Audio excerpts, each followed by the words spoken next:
What is good? What's popping?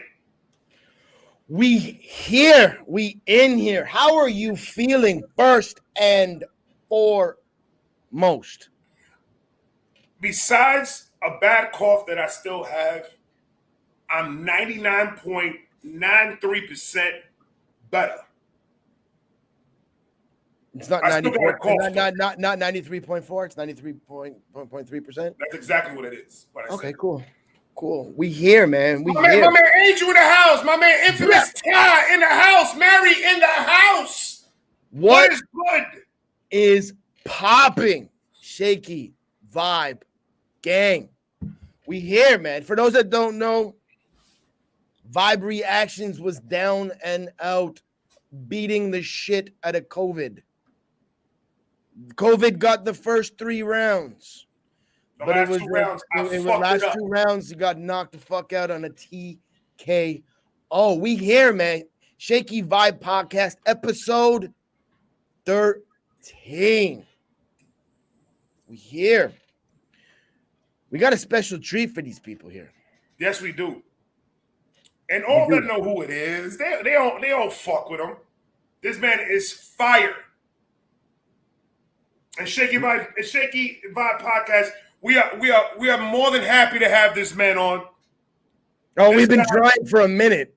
If people only fucking knew. We've been trying. Trust me. You want to bring this man in, brother? You want to bring him in? We got the Cipher Killer. Cipher Killer. Akron, Ohio's own. This man is an artist. He is an engineer. He wears so much hats. He makes me look like an idiot. I don't have enough hats to catch up to this man. Blah. Ladies and gentlemen, in the Shakey Vibe Podcast number 13, my man motherfucking BANXY's in the house. Yo.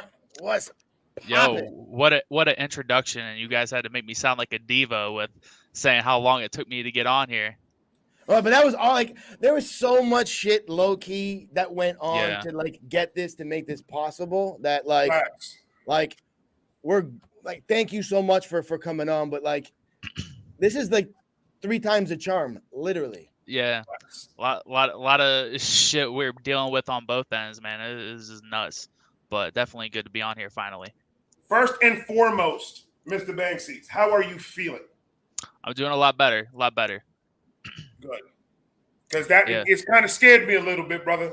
I ain't gonna lie. Honestly, it was scaring me at the time. Shit got pretty bad, but so why don't you explain to like the listeners and people watching like kind of what we're talking about, like because they have no fucking idea what we're talking about.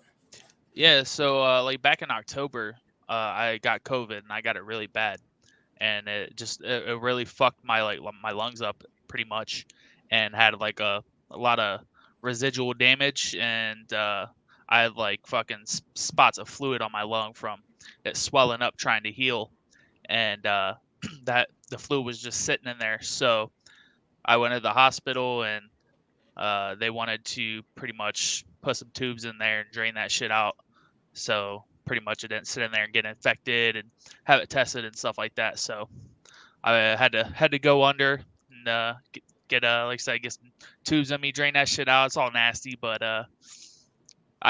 for a minute I could barely fucking breathe. It sucked. Jesus. But man. Yeah, after I got out of there, it took I was sore for a couple weeks, but I'm finally starting to get back to normal, which is good. So we were praying for you, brother. I appreciate that.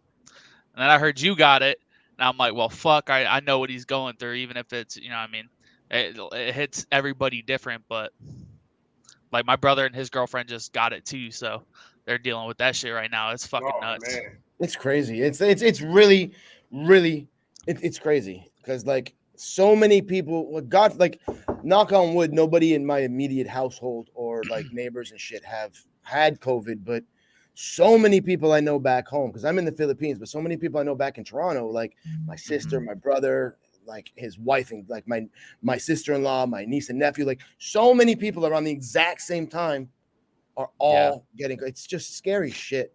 Because you never think it happened to me. It was me, my wife, both my kids, we all four had them at the same time. Yeah. Crazy. It Well, sucks. and it was crazy because their kid actually had it like maybe like a month ago or something, and they didn't get it. And then this time they both got it, and he's fine because I'm sure he's got like the antibodies and stuff from when he had it, so that's good.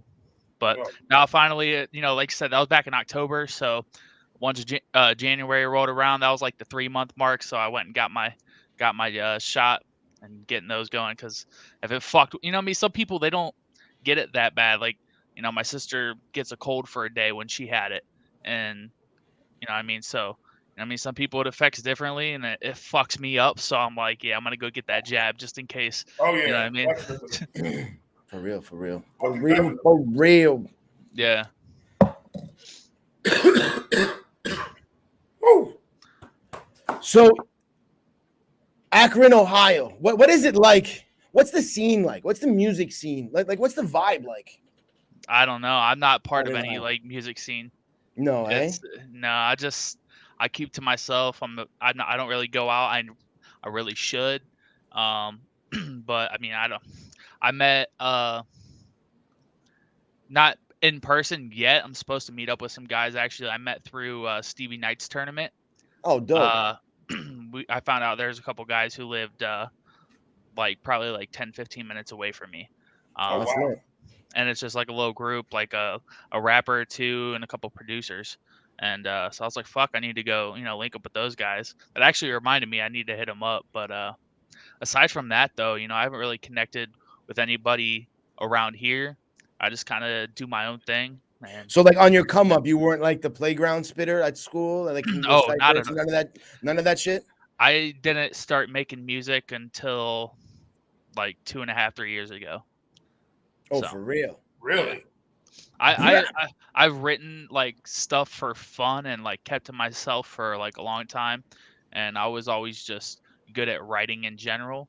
And then and I got kind of into hip hop kind of late, so that all just kind of I was just enjoying it for a while, and then just kind of with my writing background and listening to it more and more, I started to really enjoy it and just kind of mess around with writing here and there, and never really took it anything kind of serious until I just had my headphones. I actually recorded my first shit on this mic. It sounded terrible, but I got a Mac that I use for some graphic design work that I do. So, that shit comes with GarageBand.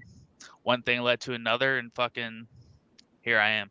So Here you Now, are murdering all the ciphers. do you prefer writing than mixing and mastering and doing all that other stuff? yeah, I definitely prefer making my own music. Just compared to the mixing and the mastering stuff. I actually I'm kind of trying to take a step back from because I used to like overload with myself with too much like mixing work. I never had time to work on my own stuff, or I felt guilty working on my own stuff because I'm like, I got, this person's stuff I gotta master. I've been sitting on for a week, and I try to get it done within like a, a 2-week period, like max. So whenever I kind of start approaching that, I'm like, fuck, I got to get this shit done. And if I have my own stuff, I'm like, I can't do that right now. So I gotta ask, just because we're on the topic, like you've had your hand in mixing a few cipher tracks now. Like, how long does that shit take on your end, and how hard is it to balance the vocals with everybody recording on different fucking mics to get the sound quality to like match up to a point where at least it sounds sort of like they all recorded in the same room on the same mic? it's very difficult, and I mean, you're really you're not gonna achieve that honestly. Even the best ciphers, people, I hold from especially a mixing and mastering standpoint, like Joey Nato, who did like crypt ciphers and stuff like that. You go and listen to those, and even everybody sounds good, but they're gonna sound good in their own way, at least to the best of your ability. But yeah, they're very difficult. I'd say, I spend I think the first cipher I did, the first mix I got out of it. So obviously there's tweaks and stuff you go back and do later. But the first mix, I think I just binged the whole night and did like 10 to 12 hours. Jesus. Of just sitting in my my booth over there and just cranking away at it. Just fucking in your zone, cranking Yeah. some Red Bulls. My- Just And I make it take longer too because after I mix like one verse, I listen to it over and over instead of just moving on to the next one. And so that probably is inefficient on my part. I should just probably like get a good bass mix there, move on to the next one, just try to knock them all out. But no, I take my time, and I just want it to sound good, you know. that's dope. That's dope. Shaky Vibe Podcast gang. We are here live with your boy BANXY.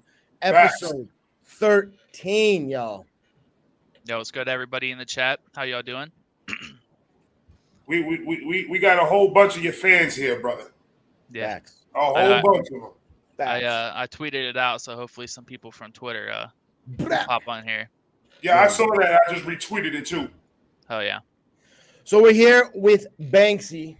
So you said you kind of like feel bad about like doing other people's shit. Like, did you start writing rhymes or like doing the production side first? What came first? Oh, definitely the writing and the music.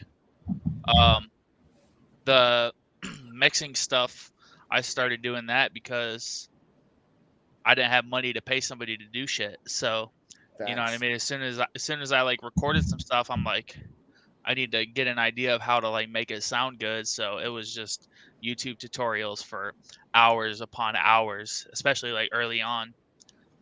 And just, you know what I mean, taking somebody's instruction for a mixing preset, a vocal preset, using that, and then after you plug that in, you know, tweaking with all the little settings and all the different plugins to see what they do and learning about them. And just over time, you come to understand everything instead of just doing it because this person's telling you to do it. You're doing it because you know what that plugin is doing, and you can, you know, I mean, get the sound that you want out of it, and you start to understand it more and more. And doing it for 2 years, you get pretty good at it, I guess. That's crazy. Yeah. Trial and error. When did you realize that you wanted to have music part of your life? You mean as far as making music or just in general? Well, in general. I mean, when I first started, yeah, like I said, I started just under 3 years ago, and even when I was just making it, I wasn't like taking it seriously. It was probably like a year in, I think I made like the first song where I'm like, okay, maybe I can take this seriously and do something with it.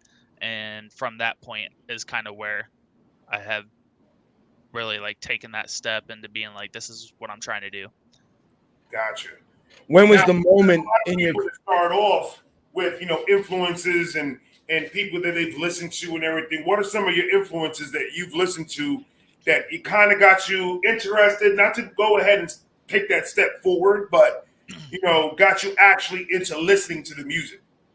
Yeah, my biggest three that I listened to, but the first person that like I really got into hip hop with was Lil Wayne and his like the Carter 1, the Carter 2, Carter 3, like the old Carter shit. 3. Fuck yeah, all that lit, shit, bro. That shit's lit. But and I like one and two more than a lot of people do. Like that shit is just so nostalgic for me because that's the first shit I listened to. Like I used to, like me and my brother, we'd sit in a room, play Call of Duty, smoking weed, and just have like different songs from the Carter 2 on repeat. So whenever they like come on, it's like a thing. Like it takes you back to that place. Facts. You know what I See, mean? I'm the same way. The Carter 2 is my favorite Wayne album, like out of all of them. And I sometimes get in that mood where I just want to. I play it from beginning to end, and while I'm doing shit, playing with my son on the Xbox or whatever the case that I'm doing, and I love that fucking album. That album's so fire. Yeah, and I think it's one where he has like the 3 songs that are on the same beat, and it's like a house tour kind of thing he does, and I fucking love those. Like I love the beat for it, and I love how he's just like telling a story, walking through his house like he's doing a fucking MTV Cribs fucking tour. Right.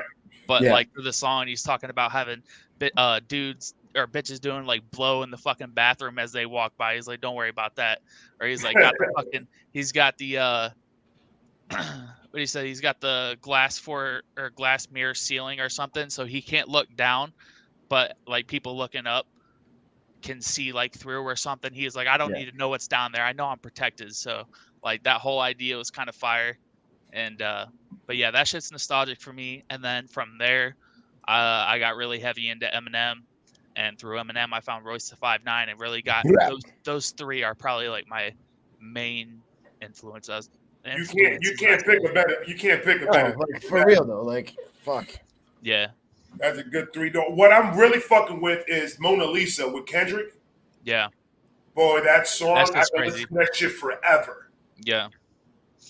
But I'd say like I'd say Eminem and like Royce are like what made me want to try and write, just because of how they like made it. They make it seem fun, especially Eminem. He just makes it seem fun. Like Right. he's. I get into this with a lot of people who, you know, talk about like the corny bars and stuff like that. And I got a lot of those that Eminem does, but people get confused. They're like, oh, that's corny bar, but they're taking it in the context. Like we're trying to say that corny bar and be serious about it. Right. But the thing is, we just got a sense of humor, and that The shows in personalities the coming music. out. Exactly. Like exactly. I'm not the hardest motherfucker out there. I'm a white dude who's a fucking hermit. So I'm gonna say some fucking stupid shit. Right. You know what I mean? Like For real it's though. like shit I would say with around my friends. You know what I mean? My thing about that is that those type of people that talk like that don't understand how it works. Like I'm not a rapper by no means, but I can understand how a person could get to like how Eminem is, or how you are, or how Shakespeare is sometimes. That the bars get a little intricate, and it's just having fun making that bar. You can do a scheme for about 3 fucking minutes. Yeah. But without that last punch, that scheme doesn't mean shit. Yeah. So when he writes like that bar could sound corny, but you're not listening to the whole scheme. Yeah. But it's also a way to connect with your fans, and your personality comes out in your music. Because like before live streaming and all of that shit, like the only way aside from a concert or an interview you're connecting with your fans is through your tracks. So like artists that are able to bring their personality out in their music, like always have a little bit of a advantage over the guys that don't, because it's just you can't just be one fucking level the whole fucking time. You got to show your fucking personality, and what better way to do that and express it in your fucking music. That's a fact. Yeah, exactly. And I'm a corny person. I mean, I make fucking I come up with the stupidest fucking dad jokes all the time, and I think it's fantastic. And so I mean, like that kind of stuff will show in my music. I'll write the stupidest fucking line, just hoping somebody will hear it and laugh. You know what I mean? I'm not trying to make it like serious. Like I'm like, oh, that was the fucking hardest bar. Like, no, I know it's fucking stupid. That's why I put it in there, because someone's gonna hear it and laugh at it. And I hate when people give like Eminem shit about that. It's like, you know, he's not writing. Like he had the one song in the the Caterpillar song with Royce. He has a fucking whole like 8-bar fucking poop scheme, like shit scheme at the end of it. I love that shit. And they're fucking the bars and the bars are dope as fuck. He said stool. He said a whole bunch of shit in that. I had to listen to it 3 times. He's like, take Metamucil to loosen them. Take Metamucil to loosen them. Something poop is my pseudonym. Like fucking yeah, like that whole like section, like people will give him like no pun intended shit about that and say, oh, that shit's corny. Like, nah, that was good as fuck from a bar standpoint. That's what I'm saying. Away, like what he's talking about, that's fire. You would never fucking come up with that. From a bar standpoint, poop and used it as a double entendre through the whole scheme. Dude, exactly. To be able to scheme like that, that's fucking with the wordplay, the syllable patterns, the bar patterns, and just put it together like that, I don't think that shit's corny at all. Yeah. Like BANXY says, Eminem is a fucking hermit. All he does is sit in there and work on his fucking craft. Yeah. And somebody, you know, a lot of people are gonna say, "Oh, he really just rapped about poop for 8 bars. What a fucking weirdo." But like, I don't know. To me, that shit was funny. That Like shit was I hilarious. heard it It and was I'm like, no fucking great. way. Like, who thinks like that? And that's what makes me enjoy it. And that's the kind of shit that like makes me want to see what I could come up with. Like, what Right. kind of how creative I can get, like putting words together and shit like that. And so I think that's what really got me into it. When was the moment? Because you've only been doing this like for a quick minute. Like, when was the moment that you're like, hold on, I might be onto something here. I'm good. Like, when was the moment you like fucking whoa? When I made my song Abuse. That shit was like the realest shit I ever done. The way it just came together, the way I told a story. And even though I literally shot it in my room, like, and it's not the best video, but for what I'm able to do, my capabilities and not having people to film me and shit, the way, the video itself came out was simple but really good. And I just look at that, and that was the first thing like I made that I'm still excited to like show people. Like, there's so Right. many old songs that I hope nobody ever sees, even though they're still on my I channel. know, I got a bunch of those motherfuckers. But yeah, exactly. But they're like stuff I would never be like, oh, I make music, check this out. But that's like the first songs, and one that like to this day I would still like share with people and be like, I made this. And do you mind if we play the song for everybody in the chat? No, of course not. I think that'd be dope. Have you guys seen it? Let's start that off. Honestly, I haven't, so I'm really looking forward. I've dug through your catalog, but yeah, like it's a crazy concept. Like, it's like a whole story song. It's not, so it's really deep. It's not a personal story. It's kind of a collection of, you know what I mean, friends or things I've heard, and I just wanted to kind of bring awareness to like the, you know what I mean, the what's it called again, abuse. dude? It's called Abuse. Mm-hmm. I hope y'all ready, man. I hope y'all ready, because my boy can rap. Yeah, he can like fucking rap. This is the one where like rapping like felt real. I was like, oh shit. So this was the woo-ha moment. I've always tried to do it, but it's for some reason I can't catch on to it. I will one day. Ladies and gentlemen, boys and girls, this is BANXY Abuse. Incredible. Let's go. The sound of my parents' screams back and forth is like white noise when I go to sleep. Like a tea kettle, it's an epic scene when they blow off steam. It's like they're addicted to the friction. I don't get it, I can't take the heat, and I ain't even close to the kitchen. Gotta tiptoe so it'll burn my feet. Mama said don't cry for me, but I couldn't help but. You filmed this in your bedroom? Yeah. Brother, I turned off all the lights, and I had this like big black I got these 2 black blankets, like soundproof blankets, that I put up in like the corner of my room because that's where I recorded. And I just turned off the lights, and I literally have a ring light as like my only light that I have there. Like, if you didn't say that, I don't think anybody would have known. Oh, nobody would have known.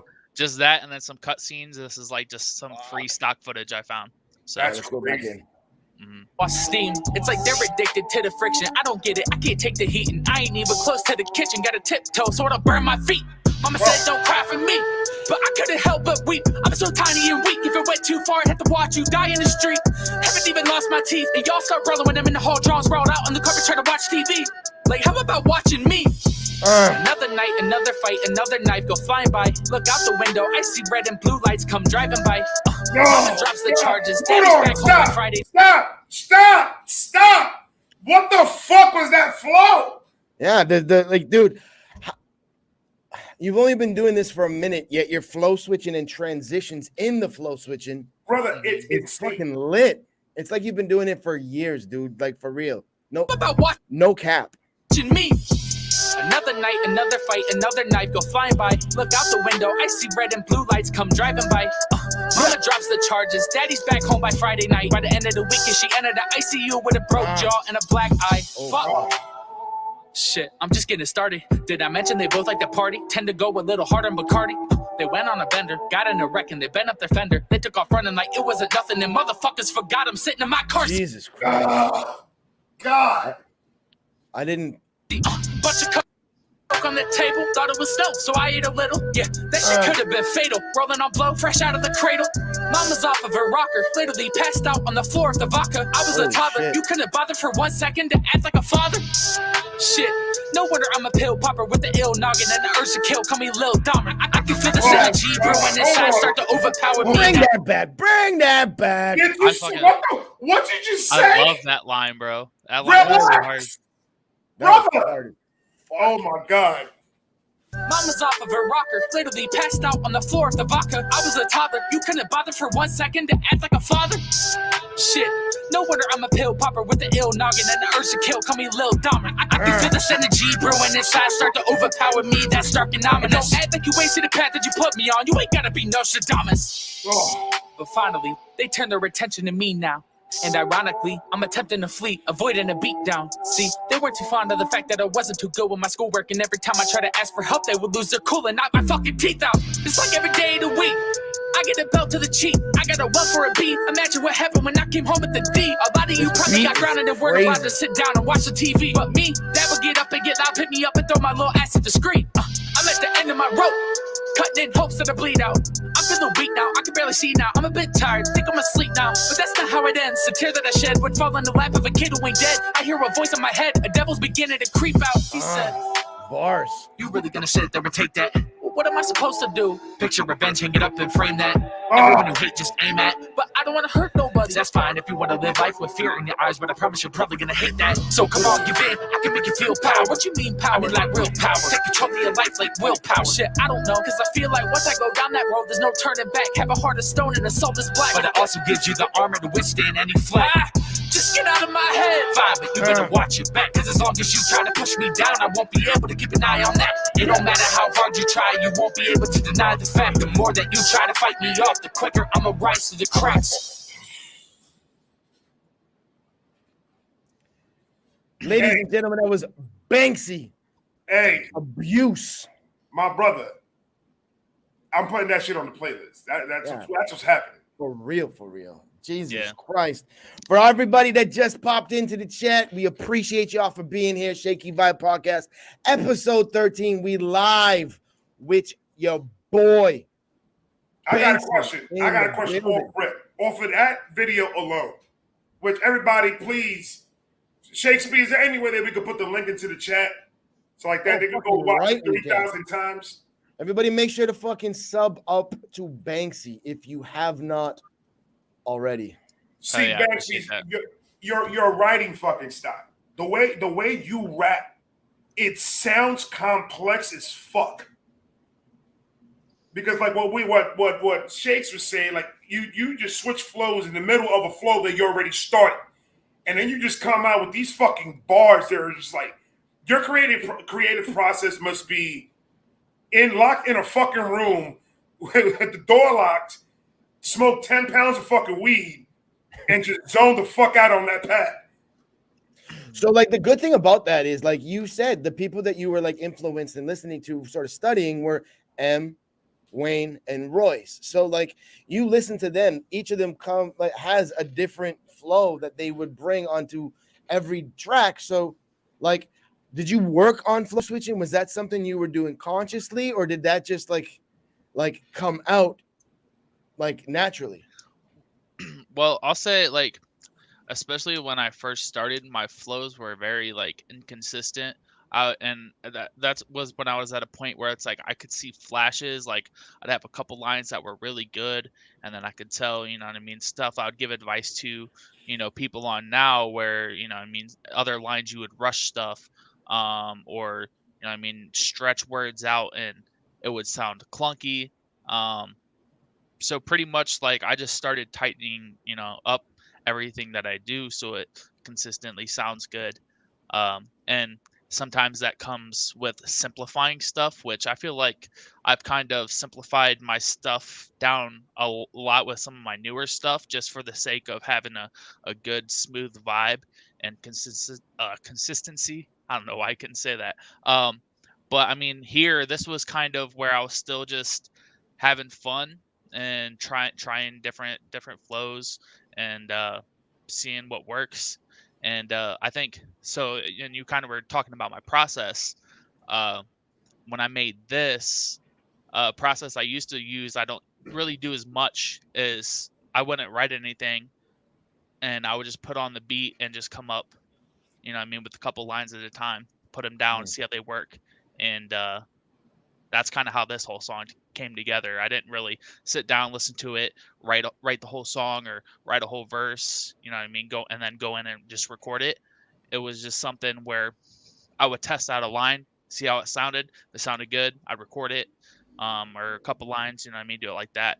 And I think that's where I get some of my best stuff, is because sometimes when you're writing something, you like write a whole verse, you get it in your head and you think it sounds good, and then when you record it, maybe something doesn't sound as good as you thought it was going to. But when you're Facts. sitting there recording as you're uh you know what I mean, making a song and hear it mixed as it's going, you can do some really interesting things. And I think that's something that kind of helped me too. What I like the most about that abuse, that one that you saw right now, is that I'm not trying to compare it to nothing, but Eminem's "My Darling." That song towards the ending, it was the same concept. It was like the devil talking to Eminem, and Eminem trying to fight him, and all that. That concept that you put out towards the ending of that, dude, blew my fucking mind. I wasn't expecting that shit at all. It's fucking lit. Yeah, I really like that. There was actually supposed to be more going into it. Like I had ideas for it to be like a entire story and like about, you know what I mean, like, you know, the kid essentially that, you know, maybe the perspective of the song is from. And you know what I mean, he's got like this, he's fighting off this darkness through all these different situations. In this case, you know what I mean, abuse from his parents and, Right. you know, and then himself, and then he has this conversation like you were pointing out, like at the end, with this like demon or darkness inside of him, telling him like, yo, let me loose, I'll fuck shit up. And he's Right. like, nah, I'm just like just a kid, bro, like I ain't trying to be fucking no super villain. And I think it came out better than I ever imagined, and that's why that's this song. Like when I listened to that, then I was like, all right, I can take this seriously. If I can do that, if I can make this, I can do something. Brap. Brap. So we're live with your boy BANXY. Everybody in the chat, don't be shy. We're taking your questions. We're pulling your questions to BANXY. So don't be shy. Throw your questions in the chat. We're gonna ask BANXY whatever you want, within reason, obviously. Keep And subscribe to his channel, follow him, do all that. Look at all his, listen to all his shit. This boy is fire. If you haven't listened to shit to BANXY's, it's because you're retarded and stupid. So you need to go ahead and get that shit fucking damn. done. Brap, brap. This boy is fire. Look, when I tell you, when the first time I heard BANXY's, I was just like, bro, what the fuck did I just hear? I think it was in a cipher. I forgot what cipher it was. But I was just like, holy fuck. Who is this guy? Immediately. That's exactly what I said. The first, it was definitely before.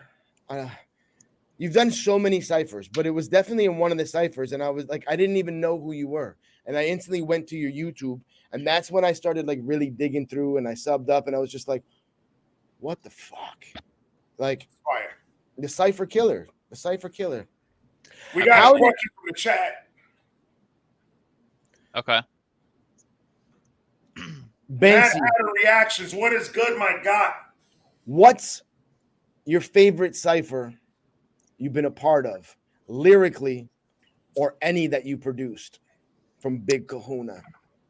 I mean, two come to mind. I think the best I've been a part of was probably the Blind Sight Cipher, the first one. Yeah, you murdered that shit. And yeah, me, and then just it was just so consistently good all the way through. Like everybody was really good. But the same thing goes with the Stevie Knight Cipher. Like both those, there's, you know what I mean, just all the people on it, there wasn't a bad verse from anybody. And to be a part of that, to be, you know what I mean, like there's a lot of ciphers being made, and you know what I mean, it's dope.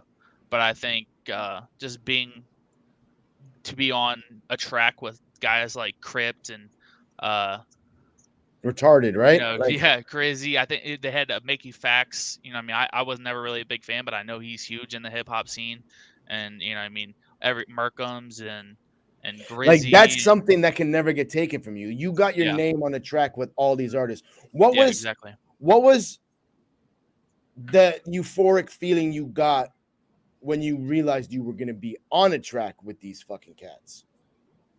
Well, it's just dope. Like it's opened up, you know what I mean, new connections and people you could reach out to, especially because I was mixing it, so I kind of got to build some relationships in the process of what I mean, Gang, working gang. mixing on it, and got to what I mean, talk with cool guys and uh like I said, build new relationships and stuff. I think that was my favorite part of it, is just kind of connecting with new people and people I've kind of looked up to, and like I mean, have had a lot of respect for in this I mean, smaller YouTube scene and And stuff. then to go blow for blow with these cats on the track and hold your own, like that's it's like, Just you know to what I go mean? on there and not look like I'm out of place, you know what I mean? That was my Fucking biggest lit. thing. Just Oh, you did a great job doing that. For I don't real want to. though. I don't want to be on. What I mean, a track with those people, and everyone is like, "Why was this guy on there?"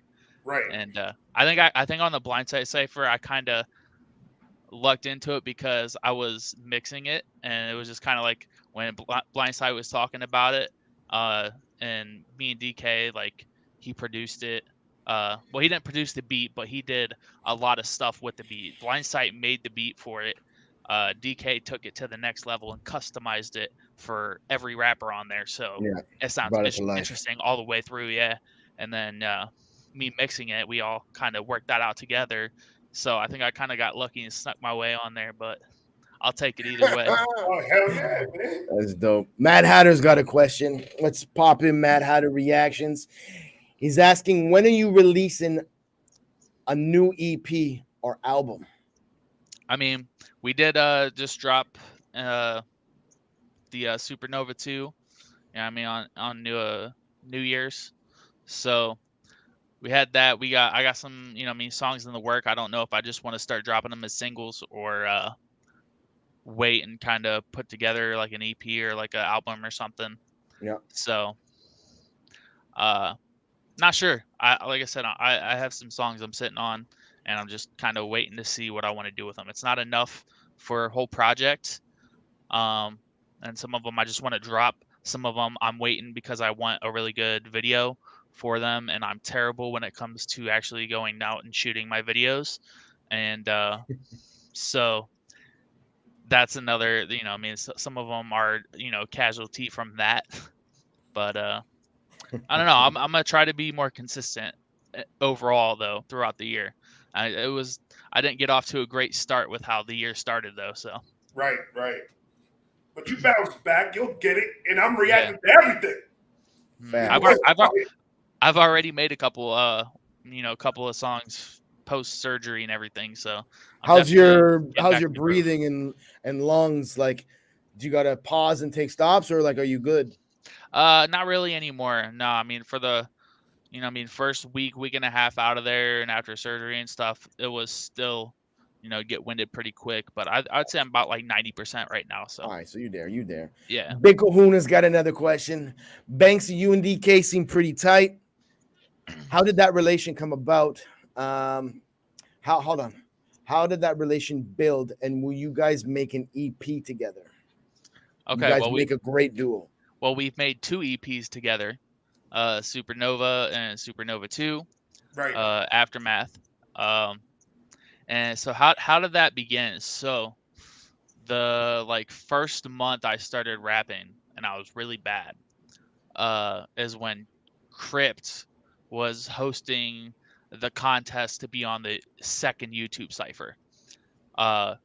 So I did a verse for that, and it was awful. You won't never find it. It's off my channel. But in that time, I was going and watching everybody else who was doing it, and then I found this guy DK Rap Artist, and I heard his entry, and I'm like, well, I'm fucked, because he's been good. He's been good for a really long time. I have Yeah. gotten up to speed. I'd say I even have a line in a song like nobody's progressed. I feel like as fast as I have and gone from where I started to where I am now in such like a short time. As Right. far as and then so like I said, I feel like I've caught up. DK, he's had like that high floor for a really long time. Like he's always been really good. So you know what I mean. He put that out, put a little hook on it, sounded sauced it a little bit. It was super fucking good. So I'm like, who's this guy? So I followed him, subscribed, and then he at that point in time he's doing a lot of live streams, and Okay. it was just random stuff too. He'd live stream, play some video games, just fuck with the chat and talk with the chat. So I ended up showing up in those. I actually hit him up. I always joke with him. I always say that he's the reason that I started to mix for myself because I asked him to mix something for me and I hated how it sounded. So I was like, fuck it, I'm just gonna mix my own shit. So shots fired at him. Shots fired. So and even now he sends me shit to mix for him. So Oh, lit. it's Okay. yeah, it's all good. It's just because I got obsessed with it. He got good at mixing his own, but he didn't really care beyond that. And I just took the learning of mixing and mastering to the next level and got obsessed with it for a while. But anyway, yeah, so that kind of happened, and then I don't know. I got in his Discord and we would join his voice chat. He was very active in there. And it was just, playing games, voice chatting with them. We kind of became like acquaintances. And then the more we talked, we became friends. I finally talked him to a point to do the first EP or start, making some songs together. The first song we did was actually Evil Thoughts. And I don't know if you guys heard the first Supernova EP. There's a song on there called Evil Thoughts, but it's actually a remake of the very first song we did, where I redid my hook and my verse because the first time we did that song, it wasn't the same. And it was at where I said like I didn't feel I was really good, so I was like, we want to use this song because it's dope, but I'm gonna redo my shit, and his was already good. So we did that, and I just talked him into working with me more. He was always there giving me advice. There was a point, where I was sending him everything I made as soon as I finished recording and mixing it, and he would give me tips on it. And then it got to a point where he's like, I really don't have anything to say about it. Like it's good. Yeah. And then, so, and then we started playing video games together, and then we've kind of become like online best friends since. So. Yeah. Well, once you start playing fucking video games live together and all that shit, then it's like, then you go from like being music homies to like your homies. That's your road dog. Right? That's your boy. Yeah, like facts. We literally talk every day. So Malou wants to know if you're single or married. I am single. Nudge, nudge, wink, wink. Hey there, Malou. Yeah. Malou, relax. Oh shit! So we're live. We're here. Shakey Vibe Podcast, episode 13. We got your boy, the Cipher Killer, DK, in the house. So, what? I'm not DK. Oh my God, BANXY. Wow. That's just like if we were just I don't have a talking about terrible him. British accent. Come on now. Jesus Christ. My bad. That's like a Freudian slip right there, Mike. Complete, obviously, fucking my bad. We're here with the Cipher Killer. I got straight teeth. That's fucked up. Oh, more shots fired. Those were like, I didn't even mean to do that, and now shots are being fired. Fuck. I'll talk shit about him all day. Yeah. No, it's Who are some like you're clearly in that YouTube Cipher, YouTube artist fucking realm. Your boys, your clique is like, you guys are all fucking dope ass spitters. Who's somebody outside of your circle that you would really want to work with? Who are some people you would love to collab with that you haven't reached out to? Have like it just for some reason or other you haven't reached out to them? Or some people you'd want to collab with? Well, there's people that I feel like are just like a bit unreachable right now, because they're really doing really successful and they're not even really working with anybody. The biggest one being Luke Gone, where as much as I want to work with him, I'm kind of scared too, because I feel like it would be rough keeping up with him because I'm not a fast rapper per se. Like I'll try and throw you know what I mean, like maybe like 4 bars where I speed up a little bit, but I can't do that shit consistently like some people, you know what I mean? So as far as that, it would be kind of rough, but he's just one of my favorite artists in the Yeah, YouTube he's scene in general. fucking lit right now. Luke Artist is nasty.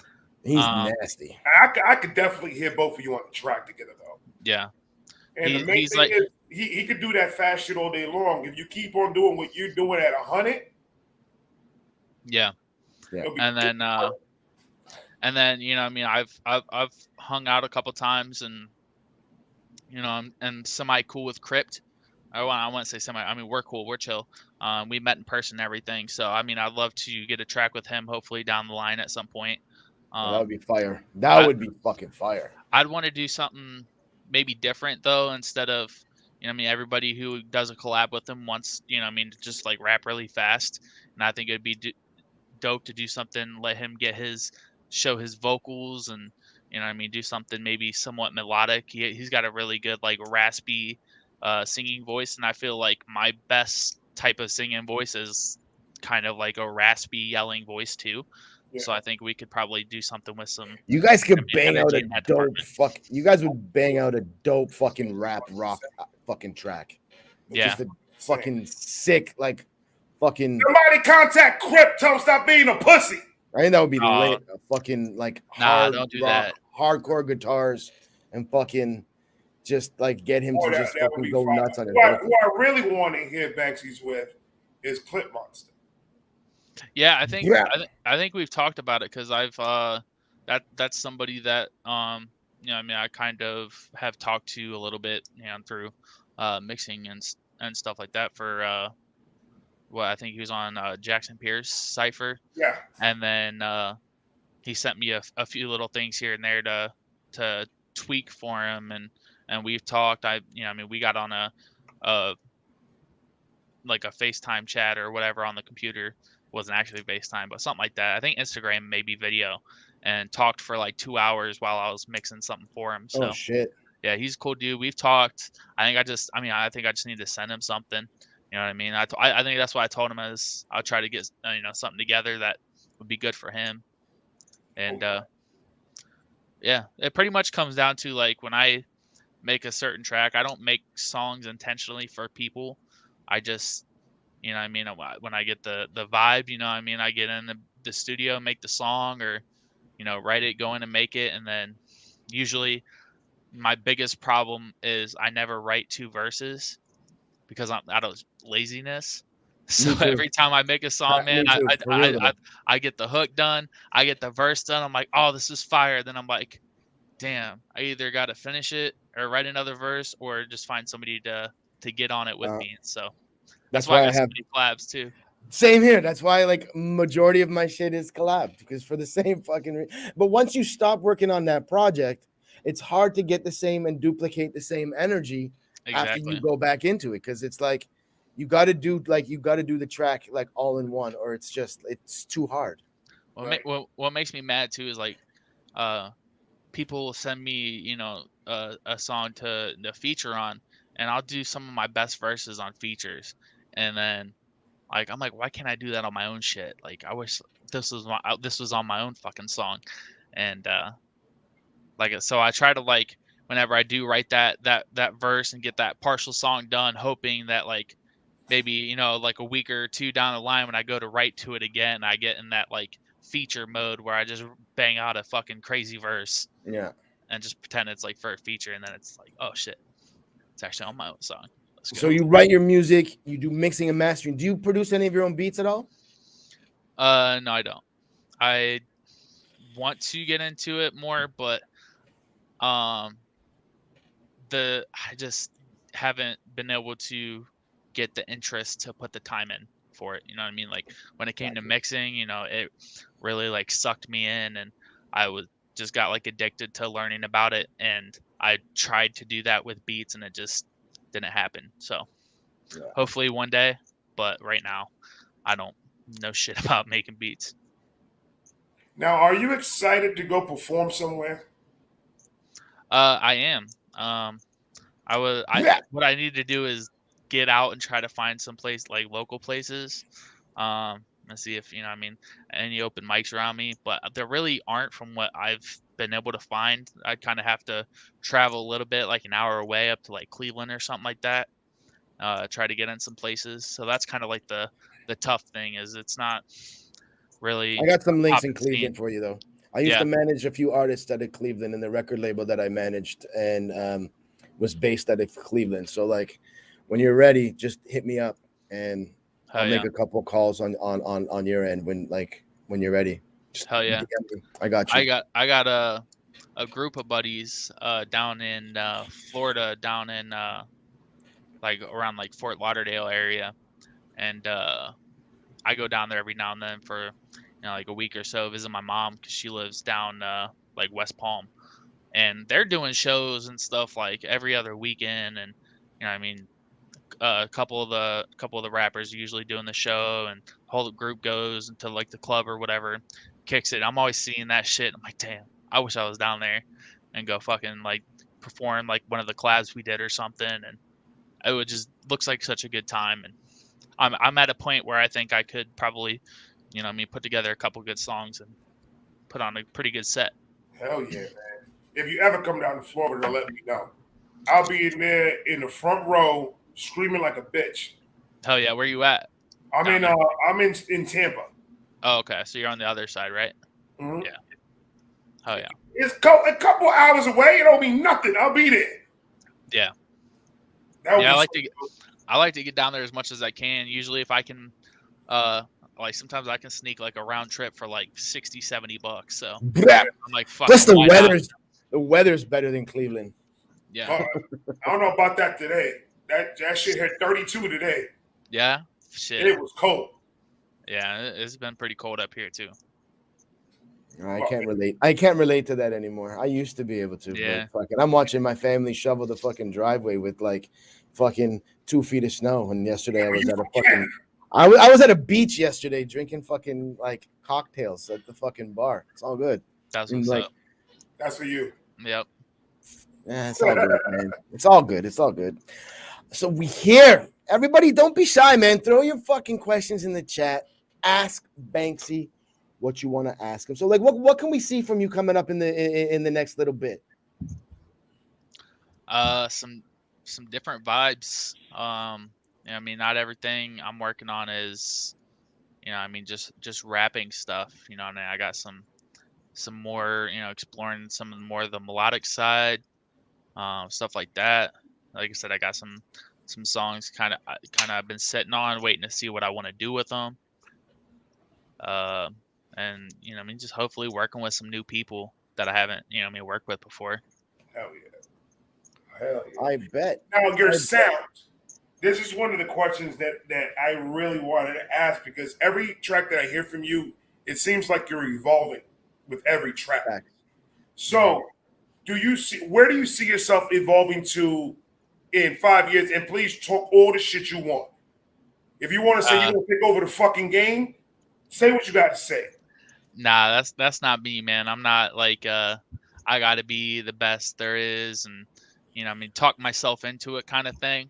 I'm very like realistic. I know there's a lot of people who've been doing this a lot longer than me, and it's kind of naive thinking for me that I'm just gonna catch up and take over. You know what I mean? Because if they're doing it in 5 years, they're 5 years better too. You know what I mean? So, I just want to be, continue being more versatile and being more consistent as far as just making really good, enjoyable music to listen to. Facts. The homeboy Nico's in the house. He's got a question for y'all here. He's like, Mandalorian or Book of Boba Fett, if you had to choose one. Right. You had to choose the better show. Right now, The Mandalorian is the better show, because the best episode so far of the Book of Boba Fett is the episode that was literally all the Mandalorian. So I love both the shows, but definitely Mandalorian. Oh, Ray, Big Kahuna is telling you to, like, just, you got to fucking relax. Man, you know how many people tell me to relax and I don't fucking listen? Also, so I don't know if you guys, do you guys watch the shows?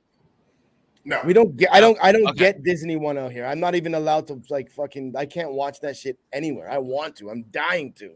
Mm-hmm.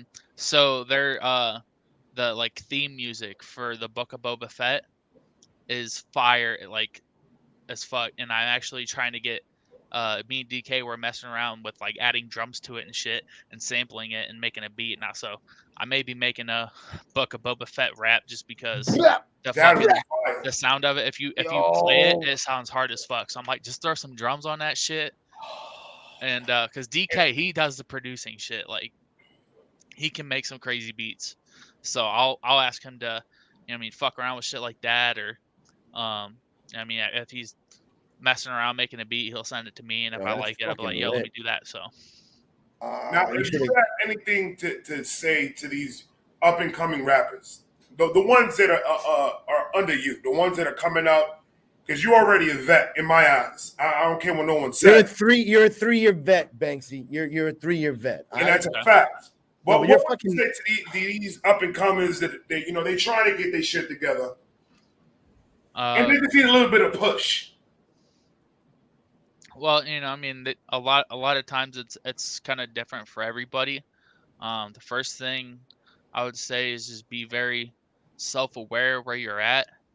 Especially when you're smaller, you're gonna find, you know, what I mean, there's a lot of good people in this community, and early on, you're only gonna get a lot of people being nice and not telling you like the things you need to hear to improve.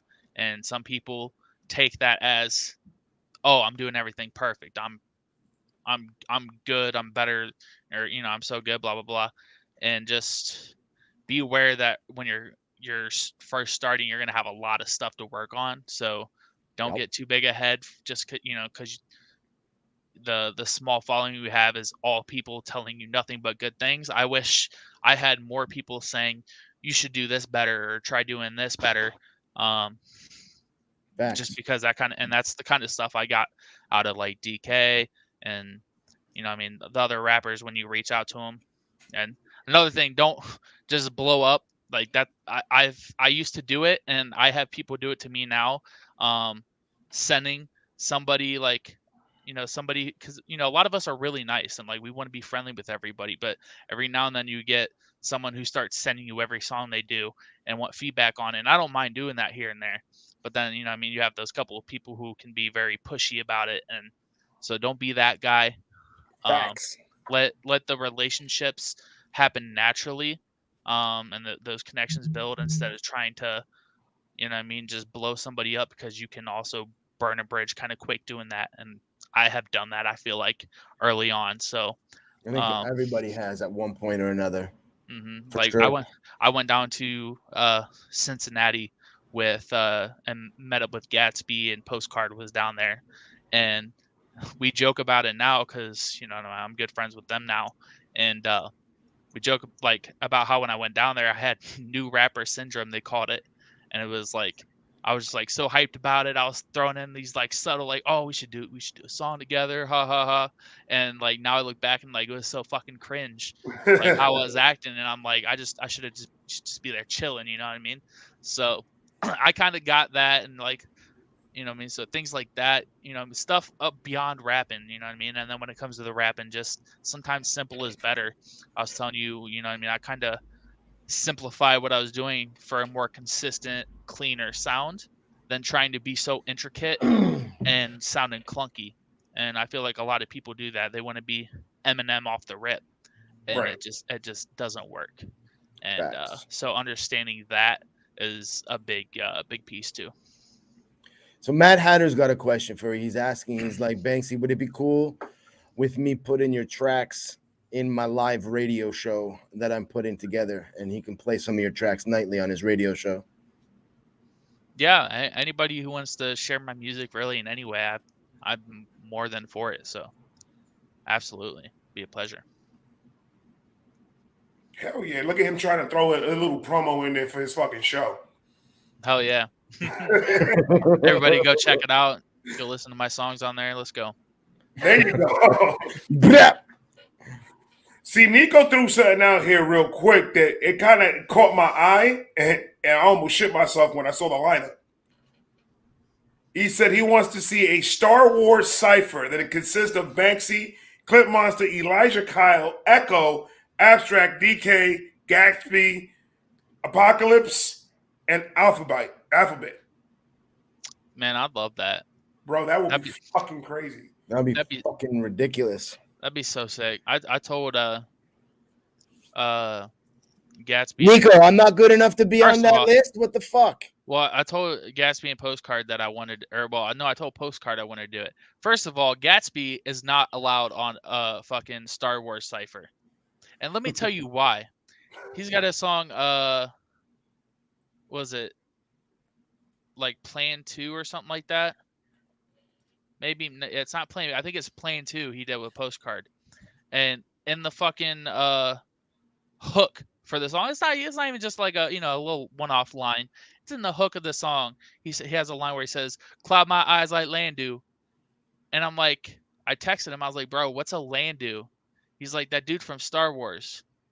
I'm like, "You it's Lando, you stupid motherfucker." So he, so he mispronounced one of the main characters' names for the sake of a rap.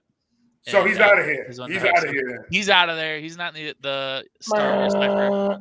But Strike Postcard one. can be in it because Postcard, he's definitely a big Star Wars fan. I know Elijah Kyle is fucking huge Star Wars fan, so he would be dope. And then everybody else, I mean, I can't attest to their fandom, but I just gotta say all this. those guys I'd love to work with. So Anytime I get a new sound system for my TVs, hmm if the first video you don't play is not a Star Wars movie, to test that shit out, there's something wrong. Oh, hell yeah. There's something wrong with you, man. yeah, This is like going back since I was a kid. Like, And if you with guys my do a father. video, you should have Nico in the back with his glow sticks, waving it around for no his reason. glow sticks. there's a glow stick. Yeah, yeah. Nico's a legend. Every name and his every like name and his name, every word in his name is like a badge that he has earned from being awesome. So he's definitely Yeah, facts. earned every title in that long ass name of his. Nico's still a bitch though. I ain't gonna say that. I ain't gonna say that. Nico, I'm gonna say it. Nah, Nico's my guy. I'm gonna tell you something right now. Nico put me on to so much fucking people. Kahuna and Nico are like fucking lit as fuck. Real talk though. It's crazy. I'm gonna give a shout out to Wendy Raymond, who Yes. literally is on every one of our fucking songs, commenting, just showing support every fucking time. She- Like, I don't even know if she has like Twitter, she's on there, but she's always she's on the comment of every one of my videos, and anytime I go to like anyone in the scene, they drop a new song, I go check it out. She's in their fucking videos commenting and just saying like, "Bless you, love the song, great job," and it's like, Wendy is What a on fucking go. constantly on almost all my comments. Facts, All like my fucking facts, reactions. facts. she even Facts. like commented on one of my because I haven't dropped in a while. She commented on one of my videos after like my surgery and stuff, and was just asking me and checking in me on there, and I'm like, what a fucking legend, man! Like, what a Facts. good person. So The circuits just hit it fucking right on. He posted in the chat, Wendy a goat. Wendy's a Mhm. goat. exactly. Oh man. So how do you feel about how was your feeling when you first saw somebody reacting to your music? That it's literally it's every time too, but it's the coolest thing. Just watching something, because I would just want to, when I make a new song, I want to just play it for everybody I can, and just like stare at them while they listen, and be like, Yeah. And that's what reactions do for you. You know what I Yep. mean? Like, more than anything, like, I don't care. I mean, like, it's cool that you're, sharing and promoting it, but I just like to watch people, like, especially people with like people with a very like out there Knowledge of the game and shit. Well, Yeah. knowledge of the game and a very exciting personality, especially like Ray.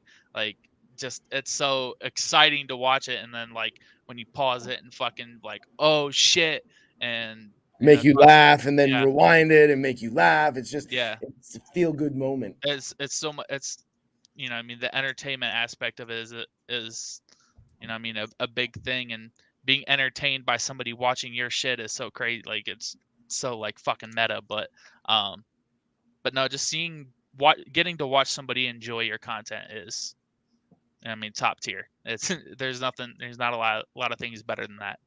Facts. Makes you want to go fucking make some more music. Exactly. Yeah. It really does. Kahuna's got a dope question. He's like, "What's your top 5 any genre?" Like artists. I'm gonna assume. Yeah. I'll assume it's like top 5 artists. Yeah. Any genre.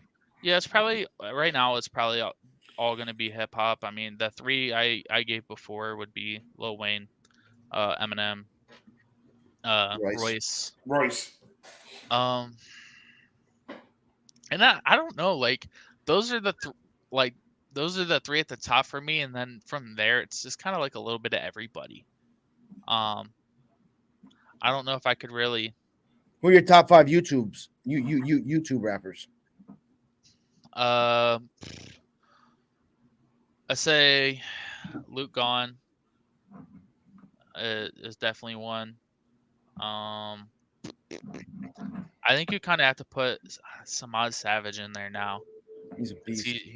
He's insane. And I know, like, whenever I list out these people, I'm gonna think of somebody else, and I'm like, oh shit, him too.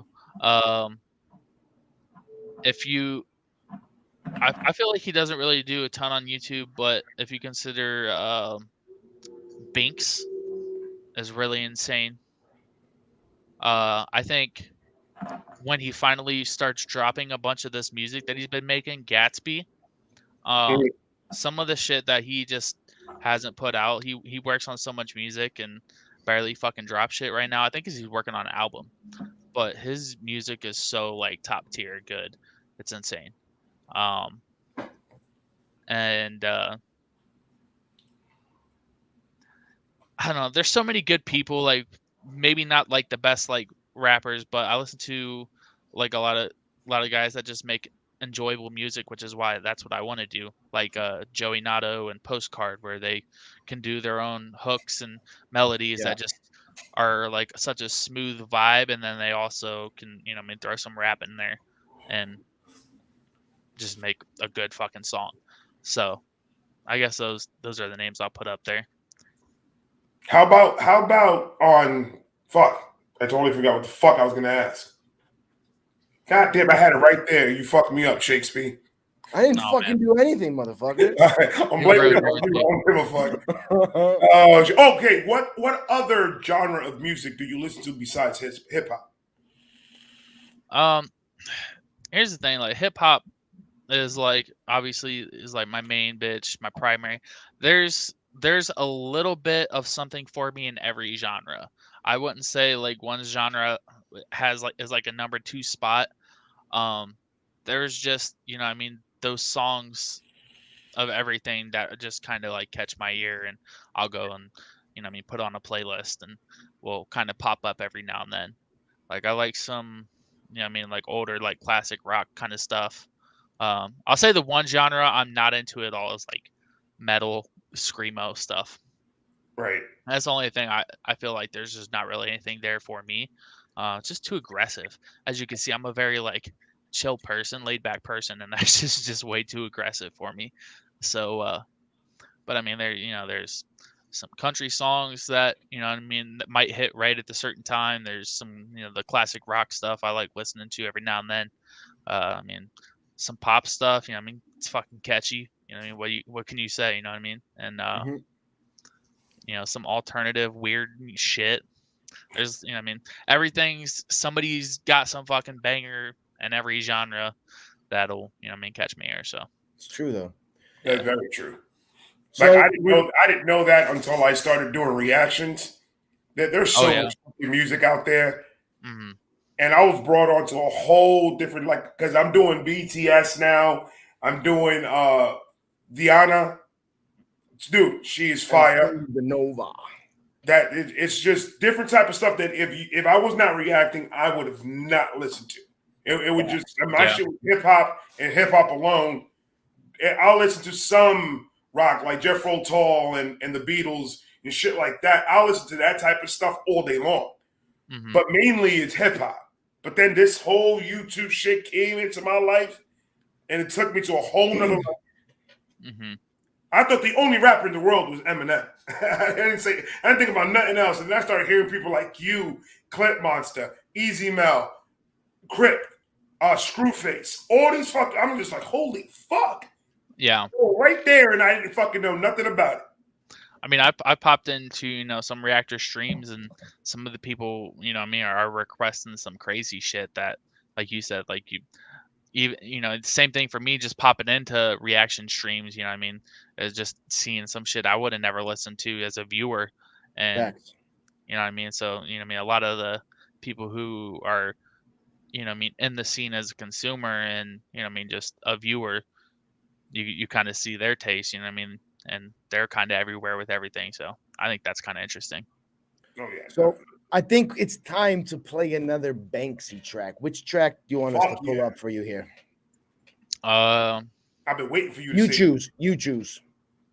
I mean, you could play some off the Supernova 2. That one song. The one song that you mentioned with DK. Yeah, did you guys watch the video for that? No. I have. You have watched it? I have. Ray has. You haven't? I have not. So do you want to not do that, Ray, so you can react to it, or do you just want to say fuck it? Let's go. Come on, man! Don't put me in that position. I'm just gonna pull it up. I'm gonna pull it up. Listen to another one. Pull up. DK should have a video with all the songs on it, and then you can just. Is it on his channel? Yeah, should be on his channel, and then they're time stamped. Not to say one of my favorite ones, aside from Demons, because Demons is one of my favorites. Aftermath. Yep. I would go. It should be the last song on there, Atlas. I like that song. That's probably like my second favorite. What's good, everybody? Thanks everybody for coming through, showing some love to your boy BANXY's over here. Fire Rap. If you have not followed him, please. The link is on the chat. Big Kahuna put it up and Shakey put it up. So yeah, if you hit the like the show more in the description for the Supernova Aftermath full EP video, there should be timestamps for all the songs. So you just go in there and click. I think it's like 1949. It says for Atlas. I can't even find it. Jesus Christ! Is it in playlist? Supernova EP. Okay. Supernova 2 Aftermath full EP on DK's channel. I'm there and I'm looking for it. Okay. Here, I can send you a link right now on your Instagram. Yes, sir. Here you go. I'll just drop that in there. Appreciate you. Mm-hmm. So you guys just keep talking. Do your shit. Just give me a minute. Do your thing. Ray, take over for a minute. Yes, sir. Yeah, my bad. Yes, BANXY, sir. I have a fucking question for you. All right, let's go. When you came and did the Stevie Knight contest thing, what was your feelings going in it, besides, hearing all the names and everything, but going at it with the rest of these guys? How was that feeling? It was really, really dope seeing, there was a bunch of people that never heard of, but then there was, the good chunk of names that are people, with this community that are really prevalent, and they're all people that I wanted, my name associated with, right. Which was really dope. And then once like the bracketing came out, I'm like, I never had any expectation to win because, going back to that mindset I had before where I'm like, I know guys like 100 Koofies and Markhams and fucking Grizzy and DK, they've been making music for many, many years, and doing it at a high level for many, many years. So when I saw the bracket, I'm like, I'd be happy just to be in the top, 10 or top 8, you know what I mean? And Right. which is about where I was. So, I was just happy to be a part of it. Have my music exposed to like have Watch Hobson hear me, you know what I mean? Like somebody who I listen to a lot and have a lot of respect for. Obviously, he's really fucking good. Oh yeah. So to have him like listen to your shit was really dope, and just to have some legit people who know fucking hip hop judge your shit was kind of interesting. So Yeah, because there was no doubt in my mind when I saw your name on there. I was like, well, of course, he's yeah, fucking got to be in that shit. Brap. Like it wouldn't be a good one if he wasn't. yeah. I mean, it was such. I feel like, granted, there was a little bit of like some like towards the back end of if you kind of take the talent pool, it's like I kind of wish there might have been more talented people getting in it. So 'cause I felt like it was a little bit. I don't want to be like sound like a dick. Like I'm trying to like tiptoe around this, I guess. But You're such a dick.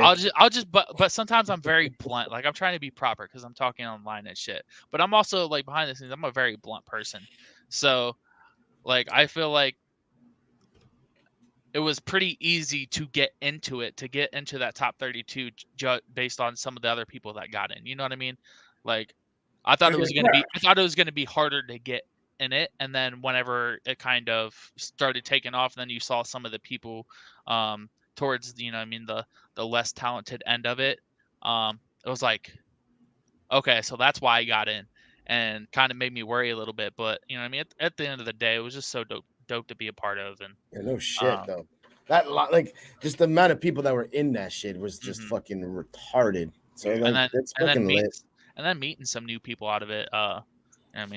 You've seen like Queenie. She came out at she's in new BANXY Cipher, and people kind of learn her name from it, and so she's kind of got a new audience from the YouTube scene where And she that really wasn't. girl can rap.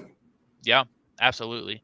And Boy. then my dude John Allen is somebody I reached out to, the stoner of the group, and so I talked to him a few times, and hopefully we can work on something down the road. But Nico just threw up. He's like, I still think BANXY should have won the first round and not had to have been a wild card. It was interesting how it all worked out, but it worked out. So Well, that's so dope that you guys take that opportunity, and you guys could take, even if you don't win or whatever the case is, take out like a relationship with somebody that could potentially be something that down the line is gonna fucking make you blow the fuck up. Yeah. And it's so dope that community like that, you could just network and get all these connections and everything. I think that's the dopest shit in the world. I connected with so many people from the Blindside 2 entry challenge. It's just unfucking retarded. It's retarded just how much contact you have with other people just in these fucking ciphers. It's crazy. So same thing happened with Crips thing, going back to when I first met DK. Like I almost reached out and kind of at that time talked to everybody who I saw dropped an entry and was just like, hey man, this is really good. And a lot of them, we would get into a conversation on like Twitter or something, like follow each other. And that was when I was first getting started. So that was kind of like my first bit of networking and getting out there a little bit whenever I first started was, connecting with people in that sense, kind of like you were saying, like a contest type deal where you have a bunch of people, putting out a verse and trying to get on the same thing. So you're all like, hey man, that was really good. Or, a lot of it's usually all love, which was really dope. Yeah. So we got that track pulled up, ladies and gentlemen. Do it. We got Supernova 2 Aftermath full EP. Right now, this is DK and BANXY Atlas. Life to the full before I'm older and travel around the Atlas. I feel like I got the whole damn world on my shoulders. I'm feeling like Atlas. Atlas. I wanna live my life to the full before I'm older and travel around the Atlas. Atlas, yeah. People see me, but they don't really believe it. I feel like I gotta pinch them to let them know they ain't dreaming. I know I seem like an angel, but treat them like a demon. But when I'm on stage, it won't be from torture while people scream it. Cause I'm still rapping better than half of these brats, and I'm doing this shit authentic. Ain't hiding behind no tattoos or putting on a persona to blow up if I ain't have to. I am who I am, and if you ain't like it, then I won't cap you. I gotta fucking pause this. So you're riding the pocket of this beat like a motherfucker. Holy shit. Bring that. Like I say in my channel, that motherfucker's riding that bitch on a tricycle with no fucking wheels. He's gliding through that motherfucker. Yeah, and like this is a a good example of what I was saying before. Is sometimes you take trying to be super intricate out of the equation to just have a smooth sound. Something that stuck with me, advice I got from Matt PFV Postcard, was just like, if you can put a song on and just have it in the background, just listening to it and doing something else, and you don't hear something that's like jarring, that kind of like makes you like turn your head and be like, something's off, then it's like perfect. But this verse and the cadence and delivery that you came in with just makes you want to pay closer attention. I'm pressing play again. We got to get right back into this. Like, let's go. Fuck.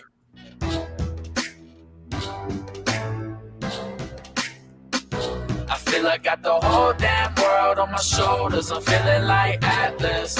Atlas. I wanna live my life to the full before I'm older and travel around the Atlas.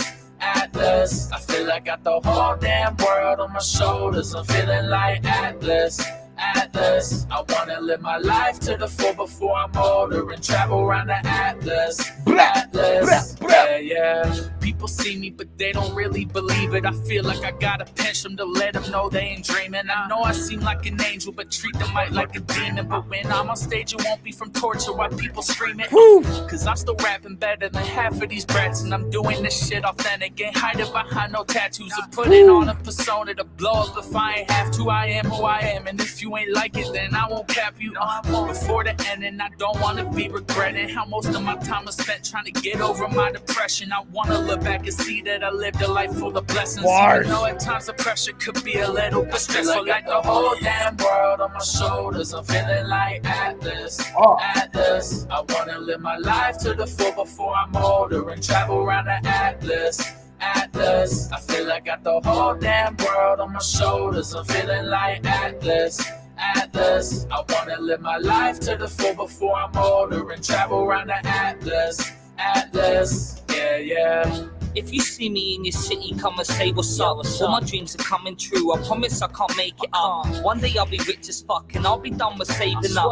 People said I wouldn't make it, but I never gave a fuck. I'm done with bullshit. I just stack my paper up. They just wanna get under my skin like a paper cut.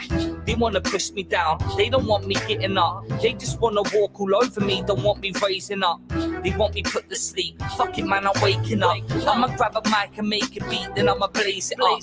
Hits to us, man, let's celebrate and raise the cup. I'ma rip the game, get in the industry and shake it up. The whole damn world on my shoulders. I'm feeling like Atlas. Atlas. I wanna live my life to the full before I'm older and travel around the Atlas. Atlas. This hook catchy, man. Damn world on my shoulders. I'm feeling like Atlas. Atlas. I wanna live my life to the full before I'm older and travel around the Atlas. Atlas. Yeah. This beat crazy too. That beat is sick. God, that beat is fucking fire. You can swag the fuck out on this beat.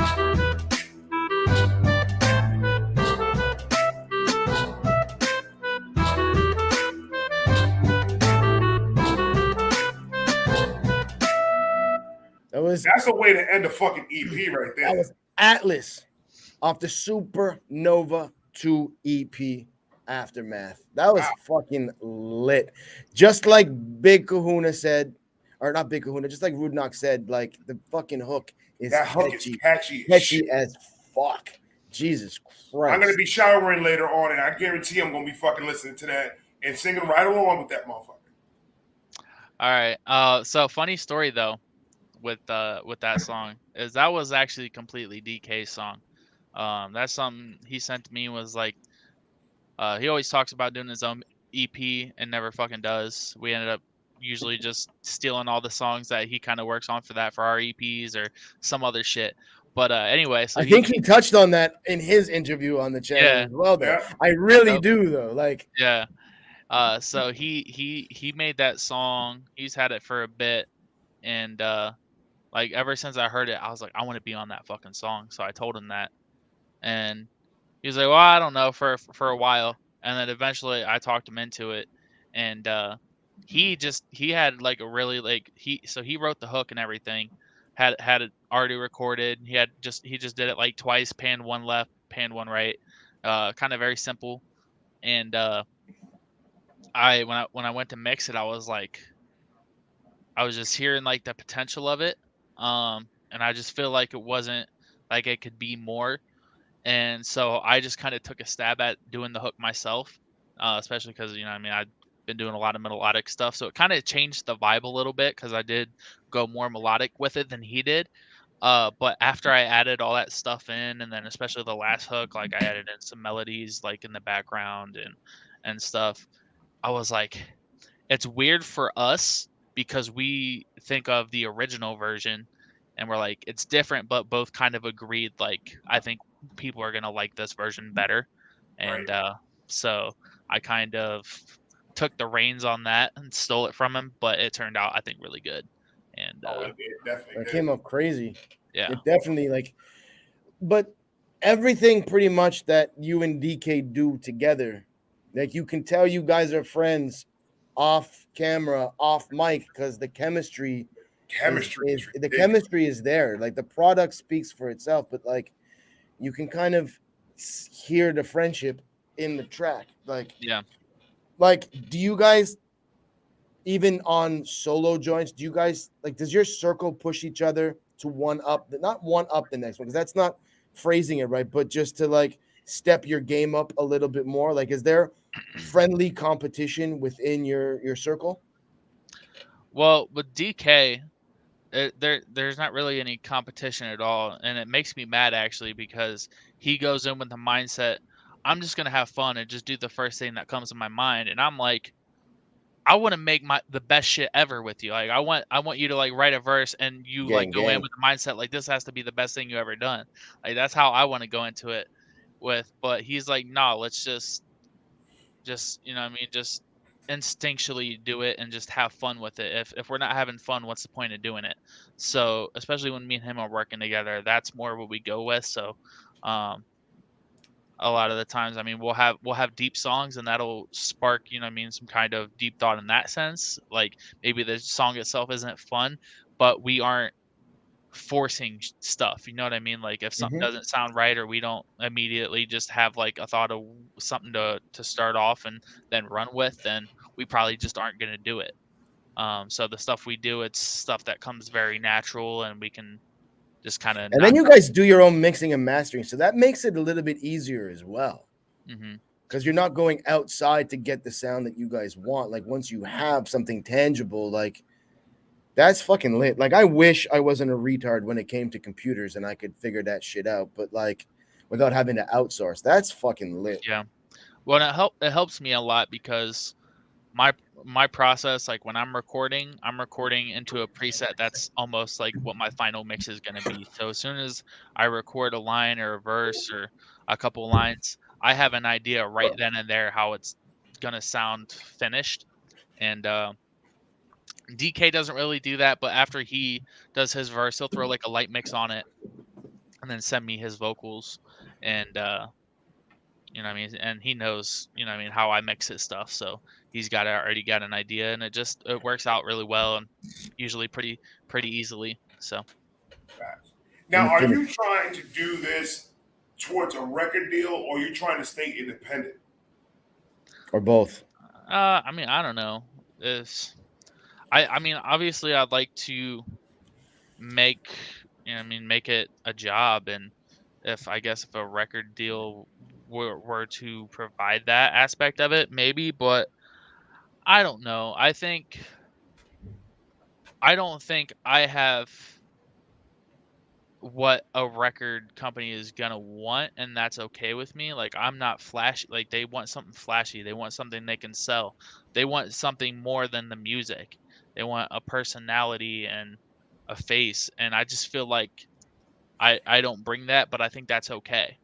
You know what I mean? I think I in a position, I guess, where I hope my music, you know what I mean, just speaks for itself, and even if I'm not, you know what I mean, super big, that's okay with me. I just want to get to the point to where uh I can make a living off it and just create Facts. for my job. I don't have to be a millionaire, but if I can just pay my bills and have a little bit of cash to have some fun every now and then, go, you know what I mean, fly down to see somebody, some friends, and you know what I mean, have the ability to do that, then I'm chill. You know what I mean? I don't have a doubt in my mind that you'll get there. I mean that's just all you're doing is waiting for when it's gonna happen. Well, you know, I kind of what I I think my end goal or something I think would be really cool to do, to just because I think it would be more than just music for me. I'm not really a content creator as far as like videos and stuff, so I don't think YouTube is my end game. Um, Hmm. but I think with music, like between music, I think it would be really dope to open like a studio, in the sense of I do my own recording, my own, you know, mixing, mastering. I do my own artwork because I've been doing graphic design for 10 years. I film and edit all my own videos. Um, and I know a bit about photography. I took classes in, you know, college and stuff for that. I think it would be dope to have like a one-stop shop kind of studio where an artist can come in and they can get everything they need to release their song. Come in, Oh, they that can would be record it, dope. they can So get the artwork there, they can get promo photos, they can get their video shot all like in so like one. a multimedia company, sort of like a production company, Yeah, multimedia sure. company. Yeah. That'll So I be think that's fucking lit.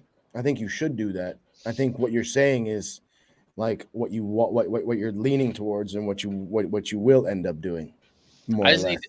I just need to be in a better area for that because where I'm at, you know, what I mean, I don't think the scene would be strong enough to constitute like doing that. I mean, I could kind of do it like makeshift, maybe out of my apartment if I knew like found some people locally.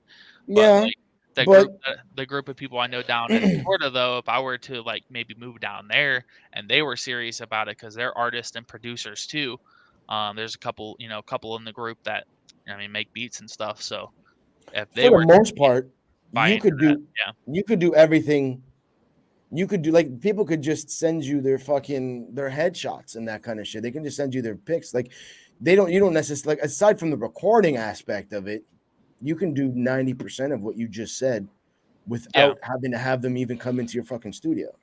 now. But aren't you worried? Because I think I would be worried. Maybe you are not worried at all about it. But let's say you do move down to Florida and you get with these guys and everything. Wouldn't you worry that it might get too busy for you to the point where your music stops? Yeah. And I think if I were to do that, I would want to do it with, you know, what I mean, I'd like to go into it with like a big enough group of people where I'm not doing everything. You're not wearing every hat. I can have, yeah, I can, you know, maybe we'd have one other person in there who can do art for stuff and, you know what I mean? I guess the photography part of it isn't too bad, but maybe if I need to go out and film the videos, maybe we have somebody who can edit the videos. Um, you know, obviously we have producers in house that can record and, you know, I mean, mix for people as well. So I It's think fucking dope. built if I had like a team like that to kind of go into it with, it'd be perfect. Like, dude, I would love so much if I could get me, DK, and Dwayne like in the same fucking place. And maybe like Under the my same dude roof. Eddie Ace and or just in the same area to where, because we talk about it all the time, like how dope it would be if we were all together in a sense of like we could all meet up and go film videos anytime or make content, and just do it all as a group because we're always hanging out and talking and you know what I mean playing games and shit and talking about you know stuff we can do That's to crazy. help grow. And it's like, man, if we were just all together, it'd be so much easier and we'd be able to do so much cool shit. Oh man, that right there, because Dwayne is fucking another one that is just insane. Hmm. That man is insane, and I've met him through. I was actually started watching his reactions before I started hearing his music, and Hmm. that right there got me back into it to where, okay, well, his reactions are cool, but his music is Jesus Christ. Like, Yes, oh he's my so God, good. he can make some serious music. He's so fucking good, man. He's somebody else who's just been doing it for a long ass fucking time, Right. and he's just he's stupid good at this point. You know what I mean? Now, is there any other ciphers that you will want to get into? Um, I mean, I kind of want to just take a break from them, only just because I feel like there's so many now. Right. I thought it was dope, when Crip did his, and I wanted to do my own at one point. Um, I thought it'd be cool to just like get a not even like try to like go find a bunch of people or bigger people to get on it, just like my inner circle, my group of friends. I think it would have been dope to do, but then I just saw so many people doing ciphers, and I was like, well, it's to me it kind of started getting stale. Like it's cool to see Right. all these people get together and people who haven't worked together, and you know what I mean. So within that, that's really dope. But I just feel like maybe they're getting overplayed a little bit, and uh, I just wanted to, like I said, I want to just focus on my own stuff. So Right. Right. I mean, which that's which I honestly think, like, because I see you're in a lot of ciphers, and there's a lot of people in the whole YouTube community. They're pretty much in every cipher. You can just almost guarantee they're gonna DK is be. literally in every fucking Yeah, cipher. yeah, So yeah. So I'm just like that alone right there. I get it. Is exposure, is getting you guys out there. People that may listen to 2, 3 people from that cipher. Here's you now. Okay, now I'm fucking with him. yeah, That's cool to get all that done. But I've always liked you guys' shit on your own. yeah, Like, my issue is once I take a grasp of a rapper that is good, that I actually fuck with his music, it's hard for me to react to it because I'm impatient. I can't. If you come out with an album, I can't wait for that album to come out and then start doing one at a time. If I hear one song, I'm the type of dude that I want to listen to the whole thing back hmm, to back to back to back. I don't want to wait until the next track. So it's one of those things that I'd rather you guys do your own shit, and I may not react to it as much because I already listened to it. yeah. So I don't want to give that bullshit reaction that, oh, well, this is a revisit and I'm re-listening to this song. It's just not going to be the shit that I'm looking for when I do my shit, when I do my reactions. And you know what's so funny is that's literally like I've tried the reaction route, but me personally, because I don't really see myself as an entertainer, like you have such good energy on camera and personality, and it just seems so natural for you, and it's so dope and very entertaining to watch. Me, I'm very mellow and like laid back, and when I listen to a song, it's like it seems natural for you to just be excited about, you know what I mean, a line here and there you hear. Me, like I think all that internally and take that all in internally. So Right, I have to like if I want to like be interesting, I have to be extra about it.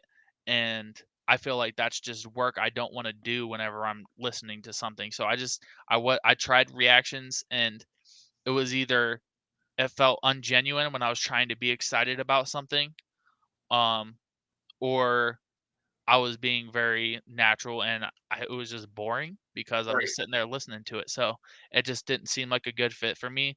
I don't mind like I did like doing like streams every now and then right, where you know what I mean I came in, and but more so I just like chatting with people and then listening to music as and seeing what you know what I mean the people who wanted to stop on my stream and that I talk to every now and then, see what they listen to or you know what I mean want to check out. And so I kind of like that, but I just never found myself being a fit for reacting because of that. Like when I listen to a song for the first time, I want to just take it in. take it all And in. I feel like I have like the second part of my brain that distracts myself from it saying, "Hey, you have to also like entertain while you're doing this," and makes it hard to take it in like that. So Right, because when I listen, when I do like a first listen to something and I do a video to it, I go in it as, okay, I have to hear everything that he's saying. mm-hmm. So I try not to pause as much, but it's hard. Because if I hear a dope ass fucking bar, or if I hear a scheme and I know where you're going with it, mm-hmm. it just gets me excited to the point. Like, my wife was the one that told me, instead of screaming at your fucking phone when you're hearing something, mm-hmm. or when you're watching somebody else, because I've been watching reactions for 3 years before I even started. And sometimes, like you said, there's some reactors out there that they'll just play the song, sit there for 3 minutes, and don't say nothing about what this man just said. Yeah. And I feel like everybody, every rapper, like in my heart, they need a song of theirs needs to be dissected and just exaggerated, if you want to take it that way. Yeah. So people can understand, you don't understand that this man, what he's doing is not fucking easy. First of all. Second of all, the amount of talent that you need to take a beat and just make it your bitch. Mm-hmm. Not everybody could do that. Yeah. So that's why mostly what I react to is the underground scene. I don't try to do too much of the Joiners or the Eminem or shit like that, because they don't really need that. They don't really need me to react to this shit. At that point, I'm just looking for myself. Yeah. At that point, I'm just trying to get our subscriber count up. Which, I mean, it is what it is. I'll get there when I get there. I'm not too worried about it. But me being who I am, I need to show light to that. I need to show light to a lot of people like you guys, because I'm just like, fuck, these guys are so goddamn fucking good. Mm-hmm. And not a lot of people fucking know about it. Because I ain't gonna lie, I didn't know about it before this. Well, I'll say this too. And even though I don't actually react, I have a lot of friends that are reactors and get a lot of insight to it. And like, I wouldn't, intentionally put off those guys like Eminem and Joyner who pull more views and bring in more subscribers, because you could look at it as, like, oh, am I being selfish doing that? I'm just doing that to get my gains up. But what you're also doing is, say you get an Eminem reaction that blows up and you get like 500 new subscribers from it. Maybe 10 of those will come watch your reactions to the smaller guys, Right. whenever you do that. And if it's just 10 out of 5, that's 10 new people that are watching your underground reactions and then going and checking those guys out.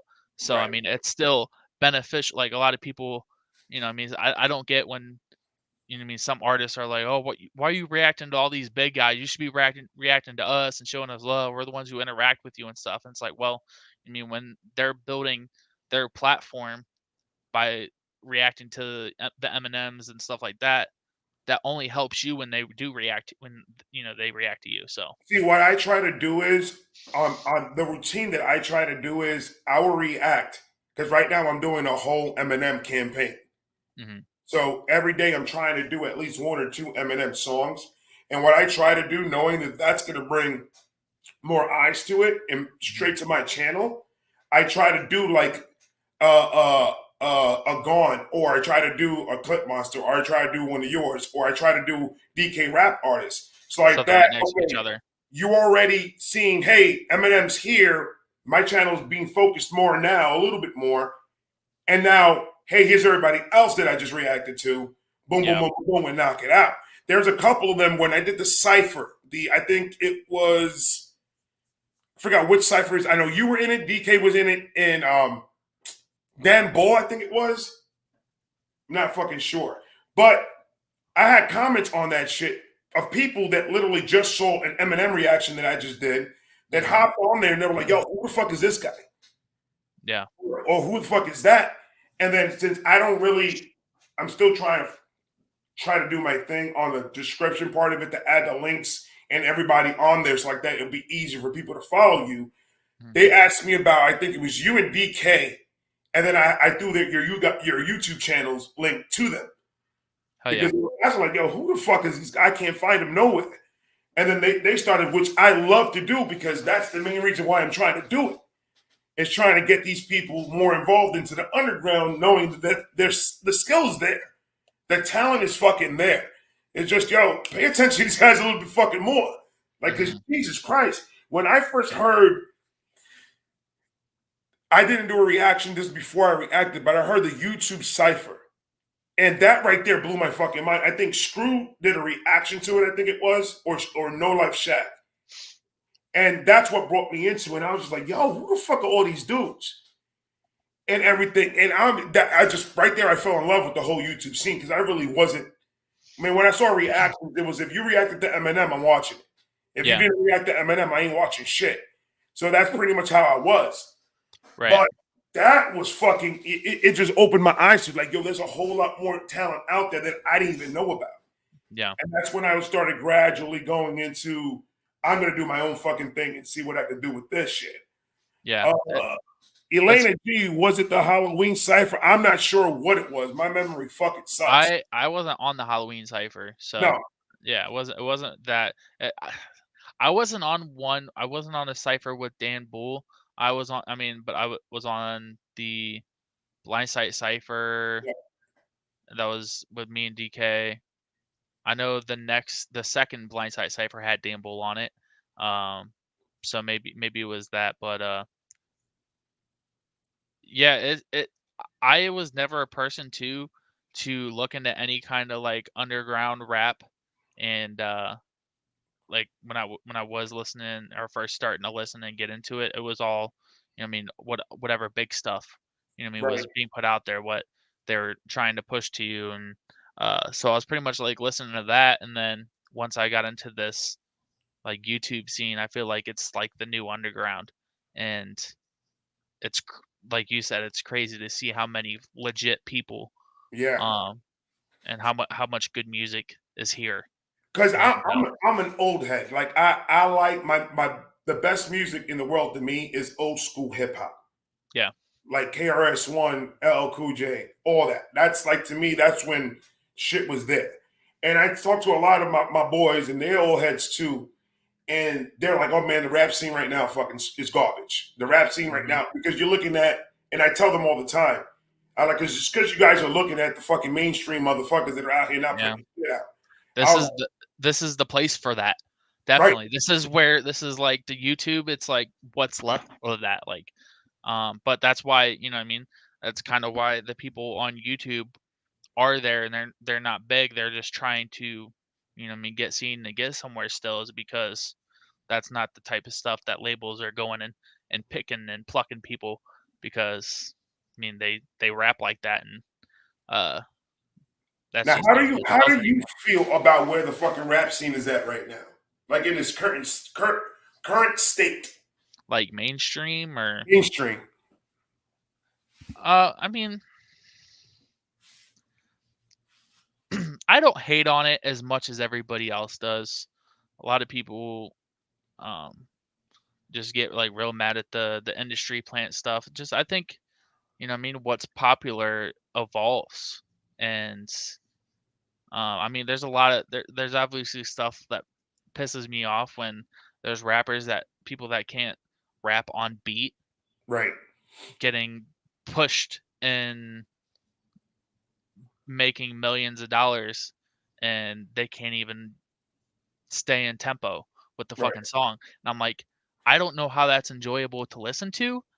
But some people think it's the hardest shit in the world, and you know what I mean, I guess to each their own. But like, that stuff I don't get.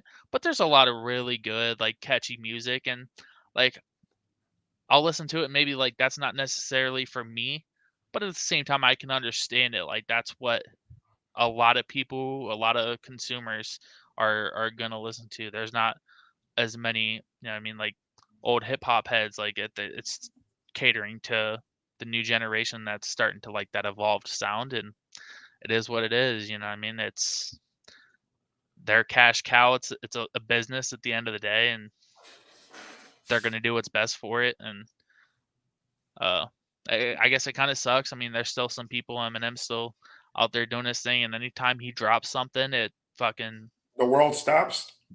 Exactly. The world completely comes to a halt when that man drops anything. Yeah, and you still, I mean, you got your joiners out here, but you know what I mean, a lot of them that are lyricists are people who are starting to be, you know what I mean, maybe had a label deal and went independent, and so I think you're seeing that more, and it's becoming way more viable to Like he's there's successful there's independent. one that came out, and I've heard of him, but I've never heard his music because I was so much inside of my box that I Mhm. didn't want to come out and expand and listen to anything else. And Montana 300, that boy's whole fucking album is fucking ridiculous. And I I've don't never think heard I of don't that. think I've heard of him. Yeah. That man right now, dude. It's kind of like a Eminem mixed with a little bit of Nas Mhm. type of sound. And it sounds old school, but he has the doubles and triples in it. He's got Yeah. schemes. He's got all that inside of that. And when I first heard him, it was on one of my lives. Somebody told me, "Hey, play this song, it's Montana 300." Lost my fucking mind. I started reacting to him, and he even fucking reposted my shit. He's got like Oh yeah. 634,000 fucking followers and all this shit. So he's getting up there. And that's why I'm just like excited because he's independent. He's underground per se. Yeah. But it gives hope to everybody else. I mean, because if that man could spit, and there's a lot of people that I've heard underground that could at least be on his same level. Mhm. So I'm just like, push, push, push, push. Because dude, you guys are so fucking dope that it's like I sit there, I just enjoy it as a consumer of music. I just enjoy it because it's just different ways, and you could be saying the same bar in 4 different fucking songs, but it's the way that you guys flip it and make it sound completely different to what the fuck you said before. And it's just amazing to me how you guys come up with this half the shit you guys say. Yeah. And it's just nuts. We lost Shakey because he just had a blackout. Oh, really?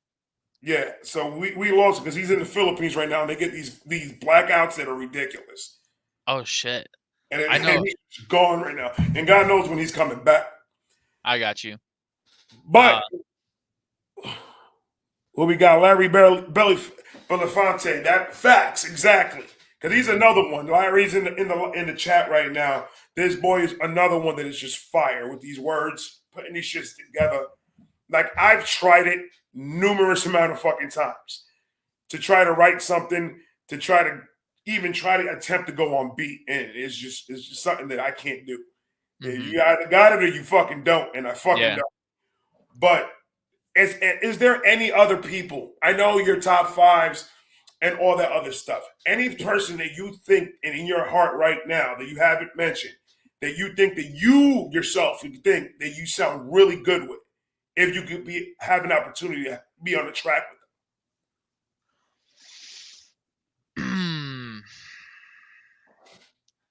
That I'm trying to think, like really lean into like who you'd sound good with, like who I'd just like really mesh well and make a good song with. God, there's so many people. It's so hard to like really nail it down. I think because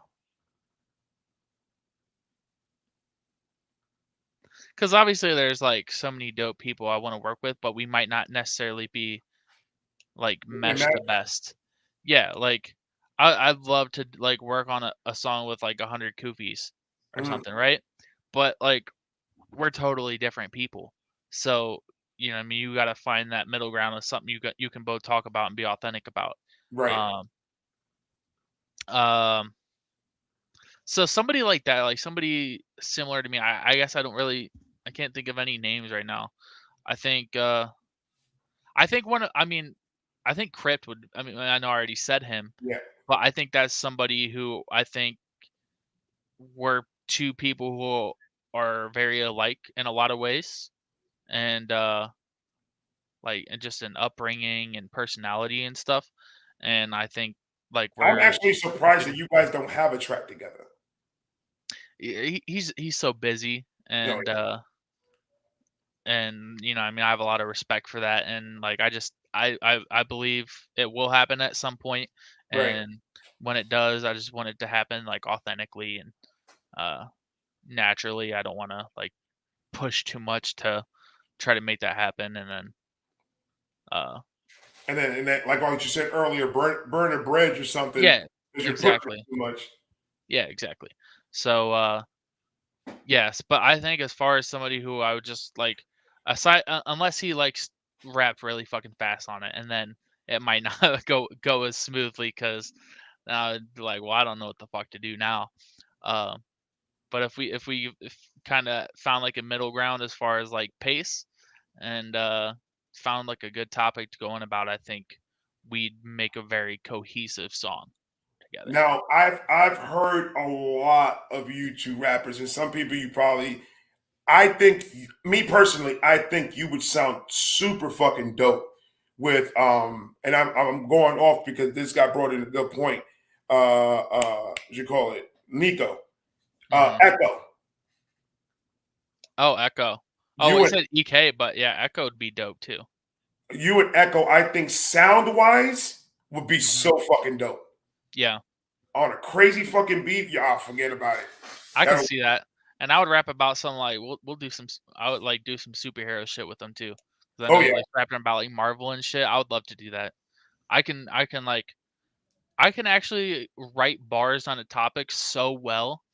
I just never do. But like if I were to get like, I think I think I should try like some of like the nerdcore kind of stuff.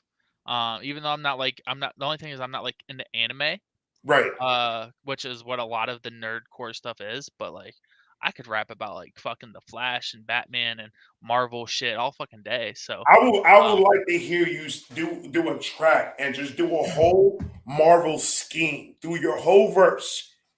I got something I can send you. I did something with Eddie Ace a long time ago that we never put out.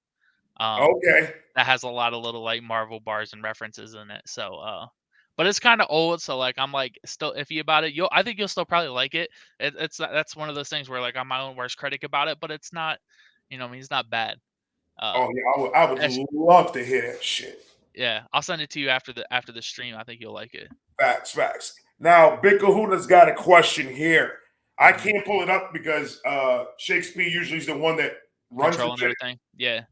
But he's asking, would you ever host your own cipher?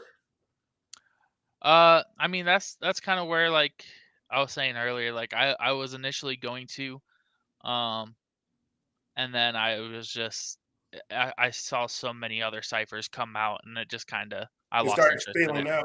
Yeah. Yeah, started to just feel stale and little bit overplayed. No disrespect to anybody like doing ciphers or anything, but Right. just my drive to do it just kind of got killed, like because I wanted to do it like right after the YouTube ciphers.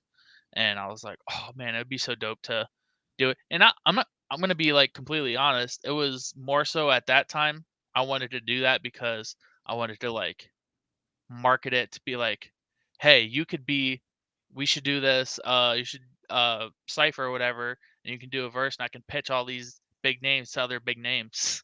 And they're like, Oh, well, people I work with now, but like didn't really have that relationship with before. But like, hey, you should do a verse with all these guys, and then and then I'm gonna be on it. But I mean, all these other guys are gonna be on it, and I'm be trying to like fucking wiggle my way into that shit, and then it just I'm glad it didn't happen like that though, because looking back at it, I would have hated to be like that guy. But right. I mean, I was at first, and that's I mean something you kind of learn, and that's why I said that was like kind of an important thing for like newcomers to like you get into it and you want to work with all these great people right off the bat. And then you go back, you look back and realize like, thank God I didn't, because if I was on the same fucking song with those guys, I would have looked like a fucking dill hole because I was nowhere near good enough for that shit. So it's kind of like a blessing in disguise at the same time. Oh yeah, definitely.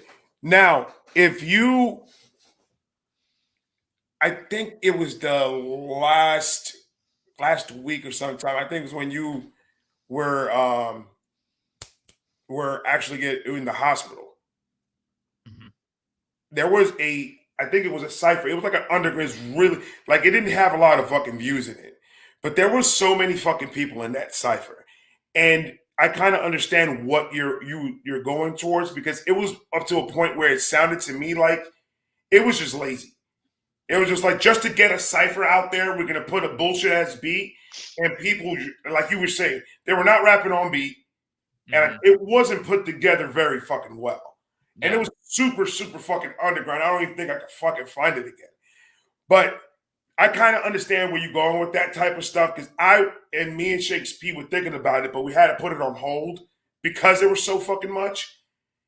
Then I was Mhm. just like, yeah, nah, let's wait until the waters calm down a little bit before we start getting it together. Like we're still trying to get people with it, but I'm just like, right now, I'm more interested in listening to everybody's own independent shit. Like Yeah. I want to get more deep into. I want to find out who you are as a rapper instead of just throwing in there, do a couple of gun bars and a couple of drug bars, and then call it a fucking day. I don't want to hear that right now. I Yeah. want to get more into like who you are. Now, are you or have you done an album or an EP that it was just pretty much your life, like you putting your fucking feelings and everything about you out there? No, I've planned that out so many times and it just hasn't come to fruition, but I think when I have like my first like official album, that's what I will do with that. Okay. I think that's when it's gonna be like, okay, because I pretty much had like the concept for it and I maybe have some songs that I mean between ones that I've released and ones that I have done that I'm just sitting on, maybe a couple of those could be thrown on that.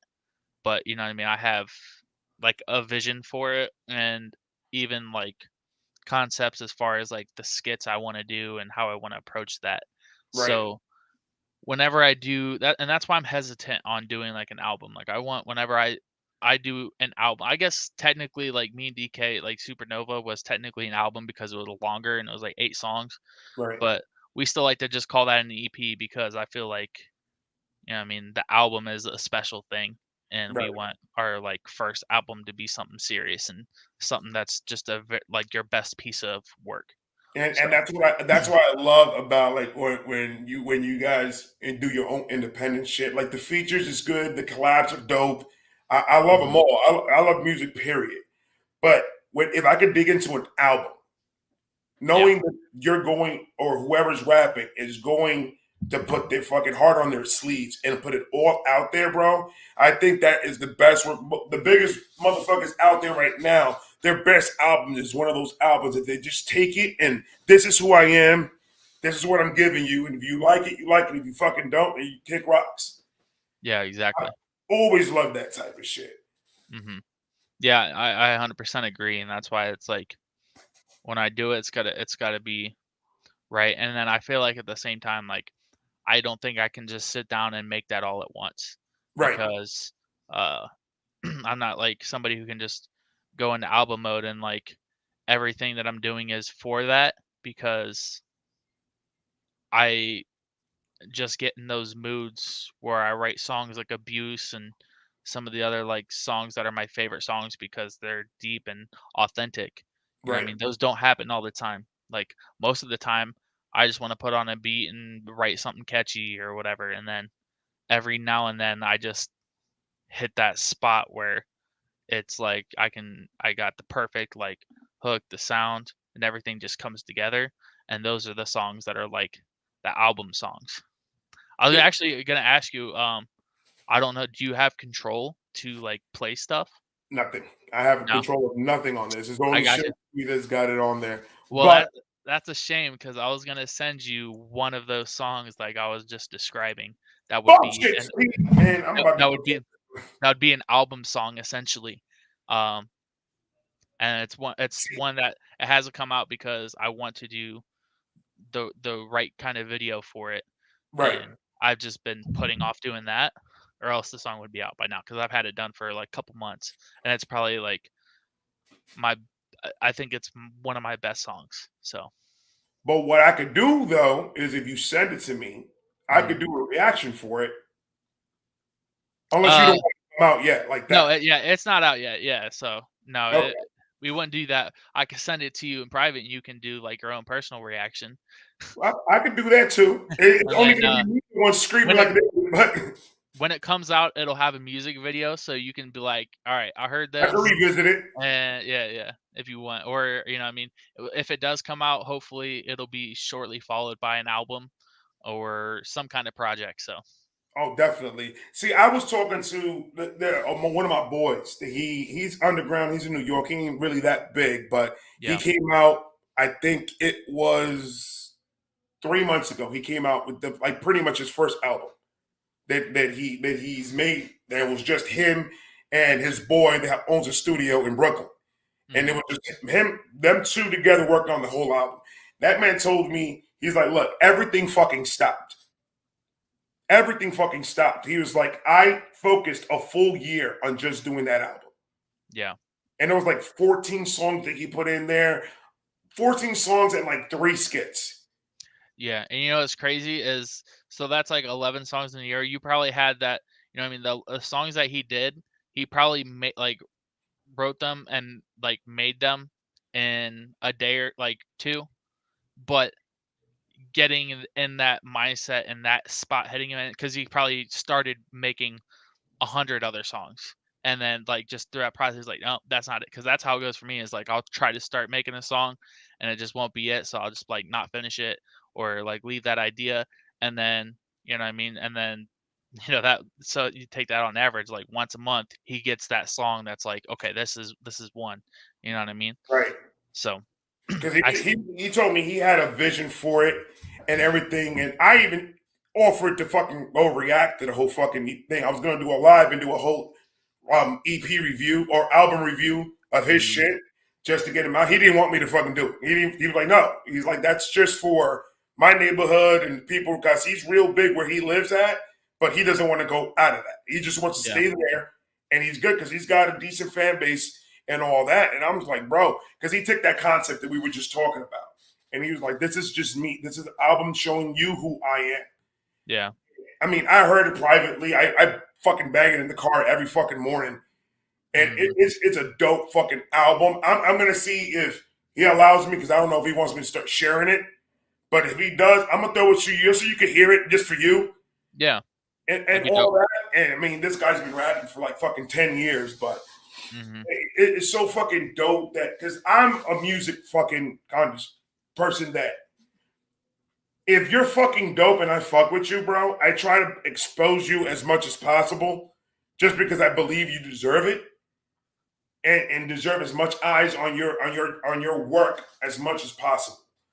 And that's why I'm kind of fucking so happy that I get into this YouTube shit, because it helps me learn about more other people and listen to more different type of music, but it also helps everybody else that is trying to come up and helping each other at the same fucking time, which is the fucking dopest thing in the world.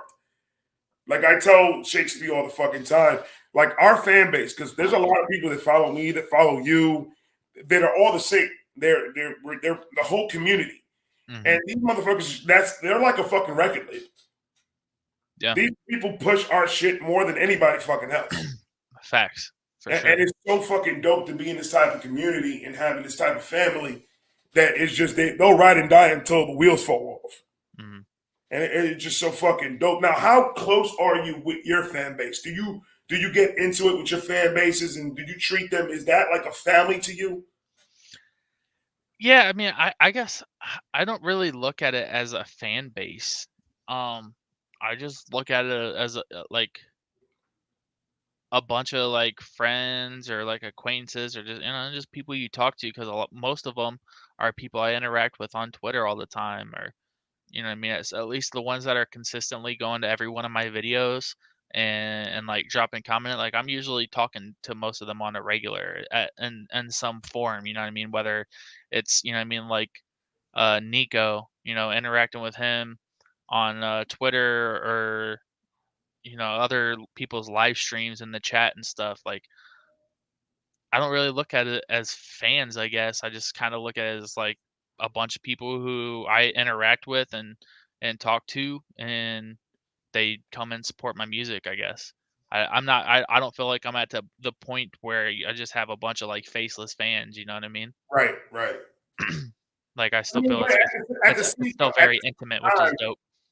At the same time, it's just like, it's a double-edged sword, because these people support the fuck out of you. Yeah. Hands fucking down. I see it all the fucking time. And it's one of those things that it's hard, because I've been burnt in the beginning of me starting this stuff and building my family, the people that follow me, my ride or die, my day ones. And I've been fucked here and there by these people. So in my mind, I take it as I know who you are if you're really fuck with me, and that's who I consider family. And then I know Yeah. who you are that you're just trying to ride along in the ride and trying to do some stupid shit in the back and start some stupid ass type of drama type of crap. That's why I try to stay positive as much as possible doing everything that I do. Because that negativity bullshit that comes my way, I try to block that shit the fuck out as quick as possible. Mm-hmm. So it's so, like I was saying before, man, it is just so fucking dope, especially to have you on this fucking podcast. It's not a big podcast. We ain't got a lot of fucking people out there, but dude, when you told me yes, I was just like, fuck yes. Because Man. I just like talking to people. I don't know. I just like getting to know people who seem cool, and you guys, you're both dope. I love your guys' energy, and I'm like, fuck it, like let's have a conversation. now this is the part of the podcast that usually Shakes Pete brings it up. But there's the opportunity right now. If you have any questions for me or Shakes P, this is the time to ask. And if you have something for Shakes P, I'll just send it to him right now. Then wait for his answer. I was actually just thinking about this like before you went on. Like I should go in there and like flip the script and like have all these questions and fucking like interview you guys, but I didn't do that. So, uh, yeah, I mean on the spot, not really. And I don't know. I feel like a dick saying that. Like, oh, I don't really care anything about like what you do at all. Like, I don't care about your life. Yeah. You just like asked me about my life for the last like 2 hours, like, and I don't give a shit about you. No, it's not like that. I'm just, yeah, I don't know. So like, like, what made, how'd you and Shakes like link up? Big Kahuna. Okay. Big Kahuna, it was on one of my lives.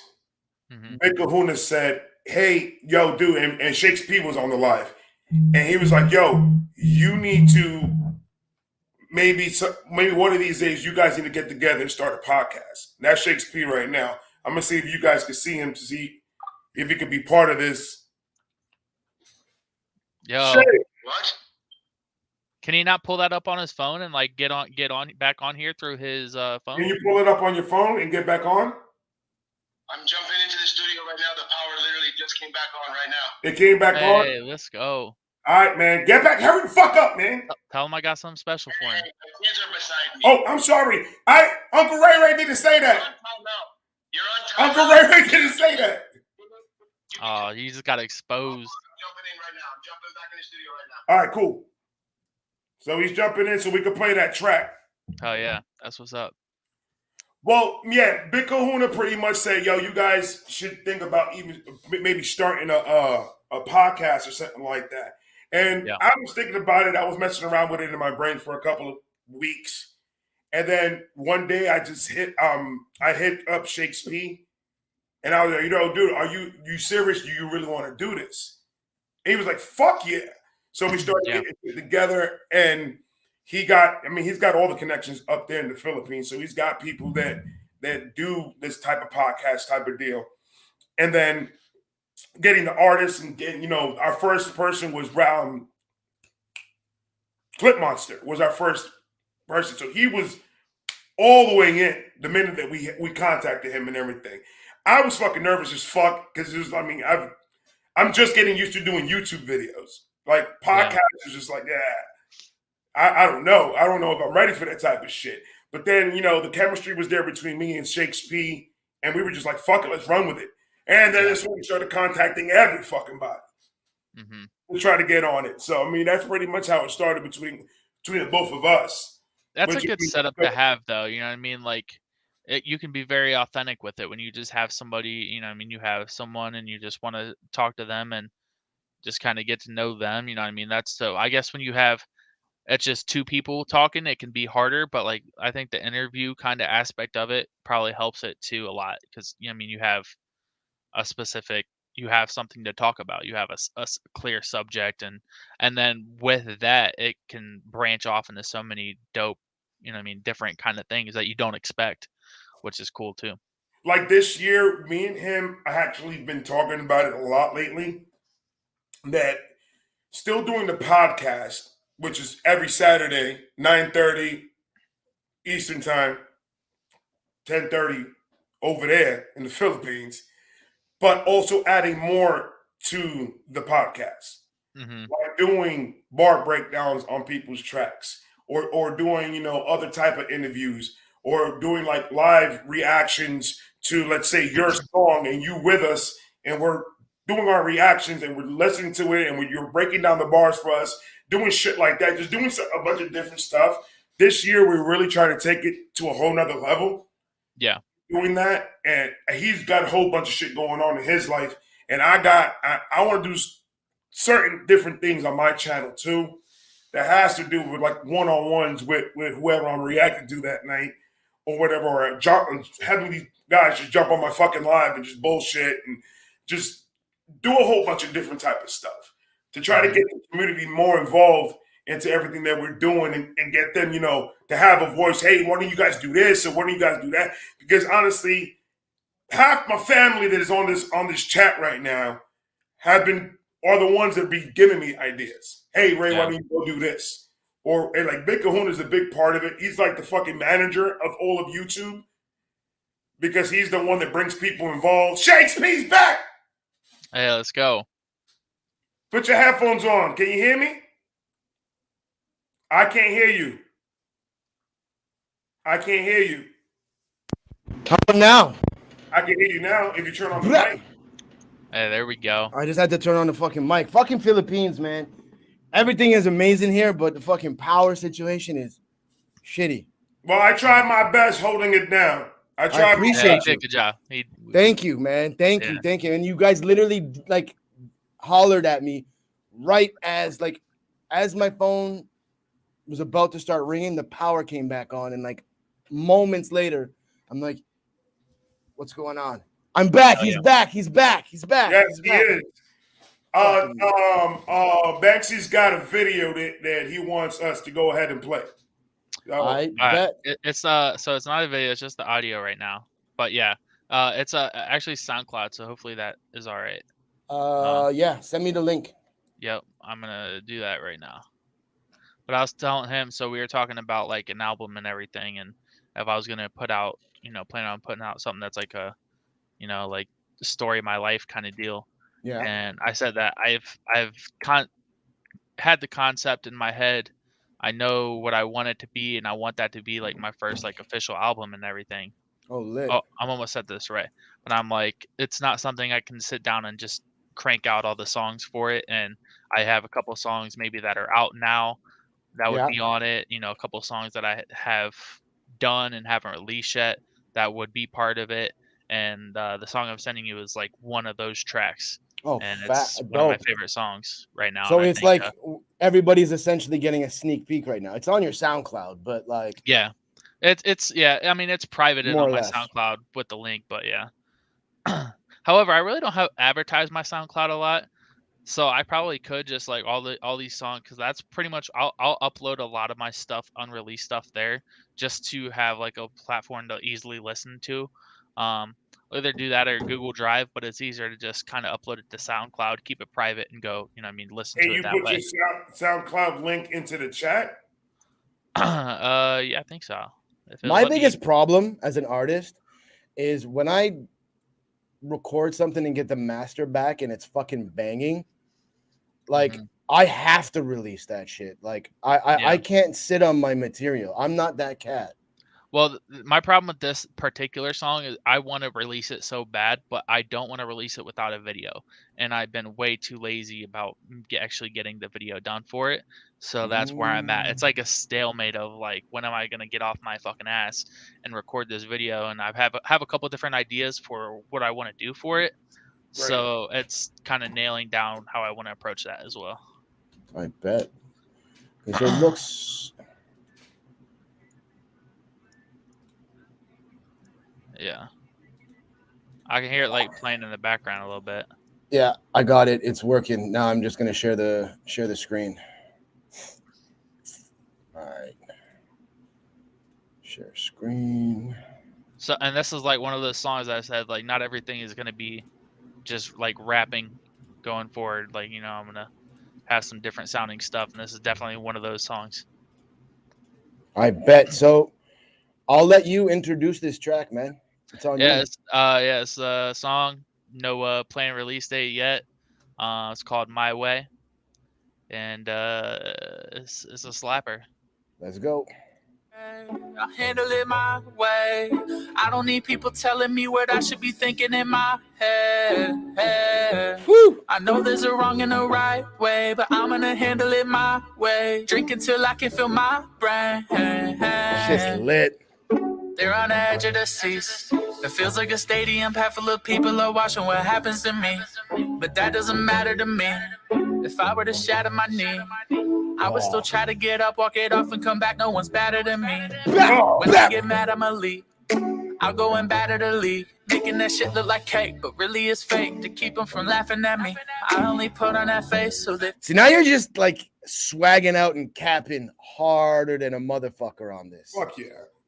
Like, Jesus Christ. They think I'm brave when really inside couldn't be more afraid. And once I'm alone, that's when I realize that I'm on my own and I want to break. Just give me some time, kid. I'll handle it my way. I don't need people telling me what I should be thinking in my head. I know there's a wrong and a right way, but I'm gonna handle it my way. Drink until I can feel my brain. I got my own way of dealing with stress and depression. Keep me from cracking from all of this pressure. Doing my best to leave an impression. Doors wide open from demons I let in.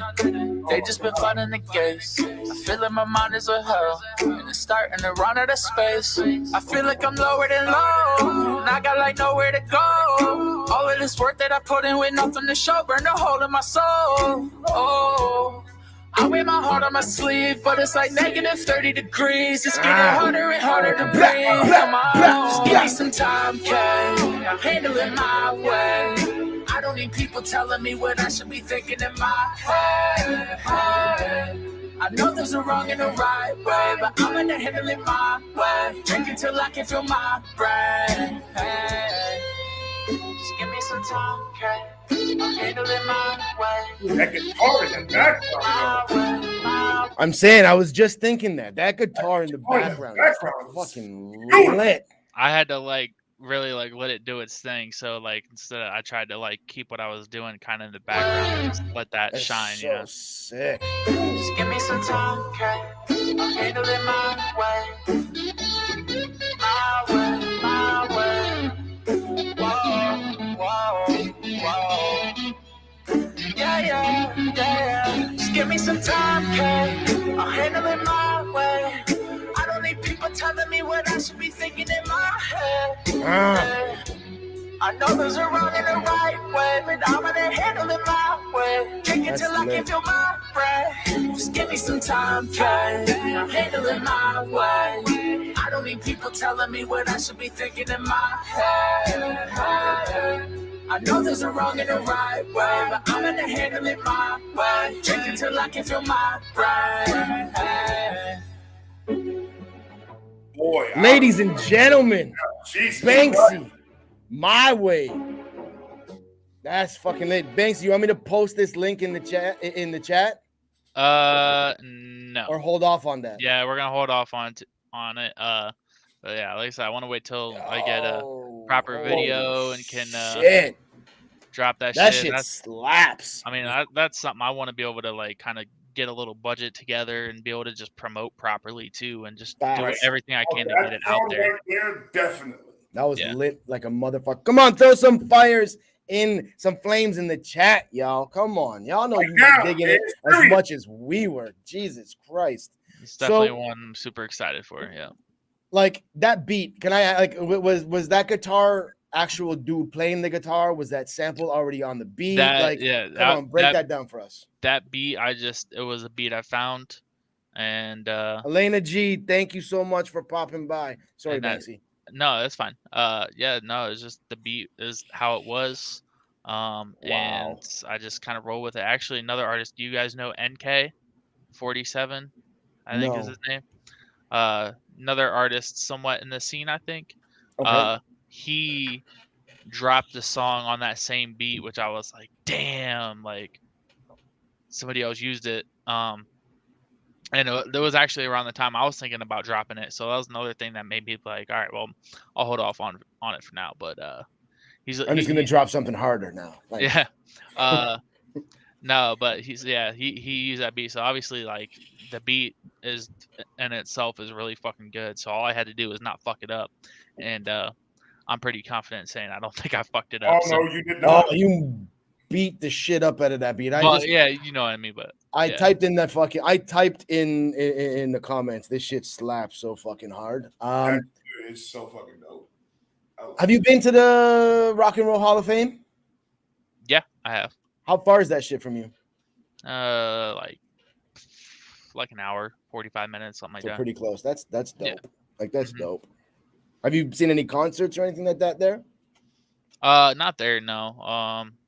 I don't really like going to concerts, and I know it's kind of, I mean, being so involved in music, that might be like weird, but I just don't like the big crowds.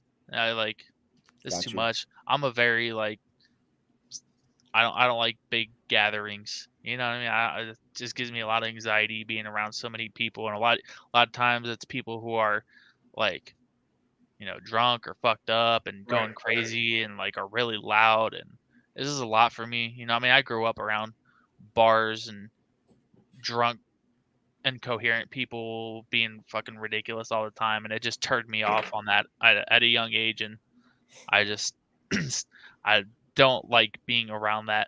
So you're telling me if there's 20 vibe reactions in a room, you can't be in it? With your energy, maybe like 10. No, no, at least you're yeah, I mean, you're not you're like the type of cat. you're not drunk and like crazy though at the same time. No, he's like, just naturally obnoxious. That's fun. Like, and if it's somebody like I'm personally cool with too. It's a bunch of random crazy people. You know what I mean? Like, it's totally. All right. Different. So you're that cat that when we bring out for a show, you're gonna just chill out and vibe out in the green room, in the back room, and fucking hang out, go on stage, and then go backstage. You're not gonna vibe out in the crowd and fuck around. Like, just okay, cool. Yeah. I mean, it depends. Like, if it's like when Crypt came, last time I went to see like anything, actually Crypt came to like an Akron bar kind of and performed, and it was like a smaller show. I think it was like him and I'm trying to think who he was with, maybe Futuristic. I'm not sure, but anyway, it was the first time I met Crypt in person was when he came here, and it was, I mean, a smaller kind of deal. It was like just going to like not packed, but like, like just to a bar on like a Friday, you know what I mean? So it wasn't like nothing like overly crazy, and it was just a good crowd. Like something like that, I wouldn't mind going out and like going to the bar and just hanging out there and like just getting some drinks. And if somebody's like, "Oh, hey, I saw you were on stage," blah blah blah, like talk to them. But like you won't catch me at like any kind of big concert, like walking around, like probably. So Nico threw a question in the chat. He's like, "BANXY, when you heard the beat charted from Jackson Pierce, did you know right away that you wanted to jump on it, drop a verse on it, and was that verse what you first thought of?" Yeah. So yeah, definitely when I heard it, like that was one I knew like right off the bat. For one, I was like, this is one of Jackson's best songs, and we did a song. He's getting so much fucking better. Yeah, and I was always down to work on something else with him, and we had talked about it, and because from our very first song that we did, we have both grown a lot, and so I think that was a cool song from the aspect of seeing how far we both have come quality wise, just in our writing, mixing, and all of that.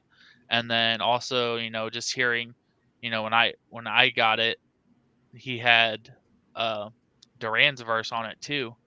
And I was like, this is a fucking good beat. Jackson did his thing. Duran's dope as fuck. I'm like, let's do this shit. Well, the three you killed it on that one. Yeah. And then if he means like is like what I ended up doing my verse, like kind of like the first thing that came to mind, like yeah, like literally I think when I played like my set or the open verse part of the beat, the first thing like kind of popped in my head was that whole I'm up at 5 a.m. I lost track of time again, like that whole idea. Just because you kind of get a topic in your head and then you try to think of how to approach it, and that was just like one of the first things that kind of came out, and I was like, oh, that's dope. Like that's a dope way to approach it. Like, and some people like they're like, I was watching somebody react to it, and they're like, oh, he said he's up at 5 a.m. He's getting up early in the morning and putting in work. I'm like, no, I fucking stay up till like 7, 8 in the morning and then sleep till 2 or 3 p.m. But I'm saying like I'm like up all night because I will fucking start working on music at like 10, 11 o'clock and then get like just sucked into it, and it's like a vacuum, and then fucking all my time's gone. So yeah, I do my best writing, my best thinking, everything business wise, music wise, late at night. My problem is like I have to like my best time for working on music is like after I have like woken up from sleeping, like or like after you wake up. I can't like do it after being up all day and doing shit and then come home and want to do work on music. So I usually fuck my schedule up because I work Monday through Friday, kind of like 9 to 5, but I work like 9 to like 3. And usually like when I make my best music is when I'm fucking up my sleep schedule, because I come home at 3 or 4 o'clock and I fall asleep and I sleep till like 8 or 9 o'clock, and then when I get up I start working on music, and then I stay up till 4 or 5 in the morning and then have to get back up at 9, and then my schedule's all fucked, but I'm making dope music. So I guess that's the trade-off. There you go. That's a trick, people. If you listening to the chat right now, fuck up your sleep schedule and you make great music. Exactly. You're gonna be tired, but you catch up on your sleep during the weekend. That's why like during the weekend I'll come home on Friday and I fall asleep at like maybe like 6 or 7. I'll try to make it as long as I can, but I'll fucking sleep all fucking night until like fucking noon on Saturday, and then I'm like good. But yeah, it's not good. It's not healthy. But I'm working on it. Whatever. As long as the music's fucking dope, the product's fucking dope. Like exactly. That's what you sleep when you die. That's fine. That's what I say. Mm-hmm. Yeah, exactly. So like when you write a track, are you a hook first guy, first verse guy? Like what do you typically do first, and what's the hardest for you when sitting down to write? It's really, it varies, man. Because there's some times where I will just write like just start writing, and it's not anything. Like I like to have my hooks set very aside. Like some people are really good at like rapping style hooks. Like if you think like a Jack Harlow and Right. like What's Poppin', where he, his hook is really just his first 8 bars that he throws at the end of the song and just repeats it, but it feels like, like it could be a verse. Like I like my hooks to be very like be separated and distinctive. So I don't really do that. So when I start writing something that's verse like, it ends up being the verse. But a lot of times when I am approaching a song in the sense of like I'm just going in the studio, putting on a beat and seeing what I come up with, I usually try to go for like a hook first and get a vibe, and then treat it like, get the hook done. And then after I get the hook done, I know what I want to write, how I want to approach the verse. So. Gotcha. Because I think house, what is good, my guy? King Blitz, what's popping, fam? I think it's easier to like get the topic and vibe established with the hook, and then go and write a verse, than to write a verse and then write a hook for that. Yeah, facts. Right. Facts. Because you want the hook to be what's more natural. What like when you put the beat on, what vibes with the beat the most, and just what comes out naturally, and then you can be more creative and detailed when you go into the verse instead of doing it like vice versa. And what's up, King Bliss, my dude? I sent Bliss some stuff to get feedback here and there. You always been fucking a good dude, and he's a real one for sure. Yeah, I love King Bliss. He still owes me $5, but we good. Oh shit. You can have it, bro. Don't even worry about it. He's always been real supportive of me. I appreciate that. I see that. Dude, he literally took his time out of his busy ass fucking schedule to actually give me a call on the phone, bro, and me and him talked for like an hour and a half. Yeah. Him just giving me fucking tips and shit like that on this reaction shit, bro. The King Blitz is my brother for real, for real. That's literally how it always fucking goes too. Like you try to just like, you know what I mean, like you want to reach out and connect with somebody, and then you end up fucking like talking for like 2.5, 3 hours. It's crazy. I do that literally every time. Me and my dude Eddie Ace, whenever we fucking like get to talking, like I never want to talk on the phone with him because I know it's gonna be we're gonna lose like fucking 2 hours, yeah, at least. Right. So I'm like we text all the time, but like I know when he calls me, I'm like, all right, well I better fucking clear my schedule because we're gonna be going on forever. Right. Hold on. I just got to Nico.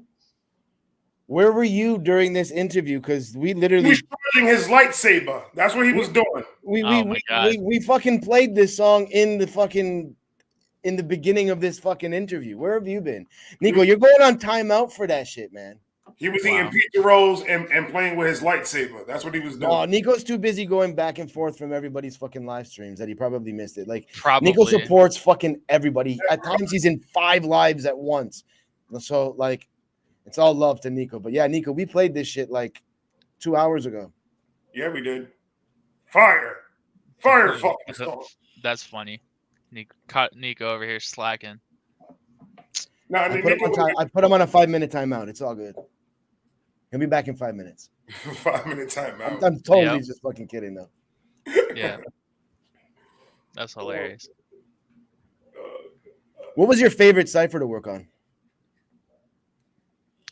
I think my favorite to like work on was just in general was probably the BANXY Cipher, because that was the first one like me and DK like worked so collaboratively on putting that together, and you know, him being a good friend, like we put our blood, sweat, and tears into making that. Well, maybe no blood, but definitely my sweat and tears into making that shit as good as fucking possible, because we were both in it. There are so many people that, you know, we respected a lot. We wanted it to just be. We wanted that it to be lineup perfect. was fire. That shit was crazy. But like to look at it now and getting all the background info that I have, just being friends and connected to like so many people that are on that song and invested in that song. Just the beat being made on a cell phone by like a 14-year-old kid or maybe even younger than that is crazy. And then just like, I think every single one of you smashed the shit out of that beat, but all in different ways. Yeah. It was crazy. That's one of my favorite ciphers. I think like I fucking heard. Like, I don't know why. And this goes back to like, you know what I mean? Like my personality showing, and like some people would say it's corny, but I love still like how I came into that. Like I literally started off the cipher by jumping up into the frame saying, "Oh no, they should have. Why did they hit a holo? Something like, why did they hit a holo? You don't even get 100 streams of the solo, like fucking." Because everybody used to like mix up my old name when it was Hollow. They call me Holo, and so that's like how the intro of that goes. And it was like me being on it, and me like kind of like just talking about like why am I on a cipher with all these people, like, you know, I mean, DK, Grizzy, Crypt, and all them, and fucking like, crazy, and all them. So it's like that's lit. And a little funny side story that came out of all of that too is like there was like a beef that kind of came out of that with some kid who's like fucking like crazy, and it was, I literally wrote a line predicting what was going to happen like months in advance. So I had like, I kind of, you know, with that whole idea of like, why is he on this cipher? And then I was like, you know, had the whole like scheme or line about everyone's, or they're going to sit around and bitch about the lineup and, you know, talking about shit like that. And then I said something about like a watch thing. I can't remember my fucking verse. I'm so bad at quoting lines and verses, even my own shit. It's so awkward. But Yeah, and then I have like a bar about like a watch, and then have like the tick tick kind of thing. And there's this guy whose name is Tixie. I don't know if you guys seen him on Twitter. Okay. He's like, even smaller, like YouTube rapper. And this dude thought I was dissing him because he, when the Cipher was about to drop, mind you, I've written my verse like months before the Cipher dropped, obviously, and we worked on it for a really long time. It took a long time to come together, and like a week or two before it dropped, we were promoting it, and the lineup and everything came out. This guy named Tixie was talking about, oh, every Cipher is just the same people on it every time, blah blah blah. They need to give new people opportunities. So, and like I talk shit to him on Twitter, like, bro, like, you know what I mean? Like, everybody who's on it deserves to be on it, and you can't, like, there's no need to be like butthurt because you didn't get picked on it. You know what I mean? There's a lot of people out here that more than deserve to be on this shit. I'm lucky to be on it, personally. I'm like, you can't put 50 fucking people on a Cipher, but there's 50 fucking dope people in the YouTube scene that could easily be on this shit. So I'm Facts. like, being like that, like butthurt about it is ridiculous. And it was just so funny that I happened to have like that line where I was referencing somebody's gonna get mad about this shit, and then I had like the bar right after it with the fucking watch and the tick tick thing. This motherfucker seriously thought I fucking dissed him in the Cipher, Well, and now you like, have to diss him. and then he came, like, he commented on like one of my videos, like, oh, you're fucking with the wrong person, blah blah blah, all this shit. And then he was like at me on Twitter and shit. I'm like, dude, you're fucking Keyboard stupid. gangster. I'm like, I didn't even know who you were when I was writing this verse. Like, I didn't know who you were until fucking a week and a half ago, 2 weeks ago. And bro, you're not even good. Like, Oh, Jesus. Blah, Shots blah, fired. blah. like My man Max is coming out with a diss track tomorrow. when I was saying earlier, like, when you're new to doing this shit and like try to be as self-aware as possible as you are, this is a guy who has like way too big of an ego for the level he's at. And that's just like 100% real talk shit. You know what I mean? And like, he's a perfect example of why I feel like I have to say that, is because some But people cats just don't even know. Like, the YouTube universe is so fucking interconnected that, like, shut up.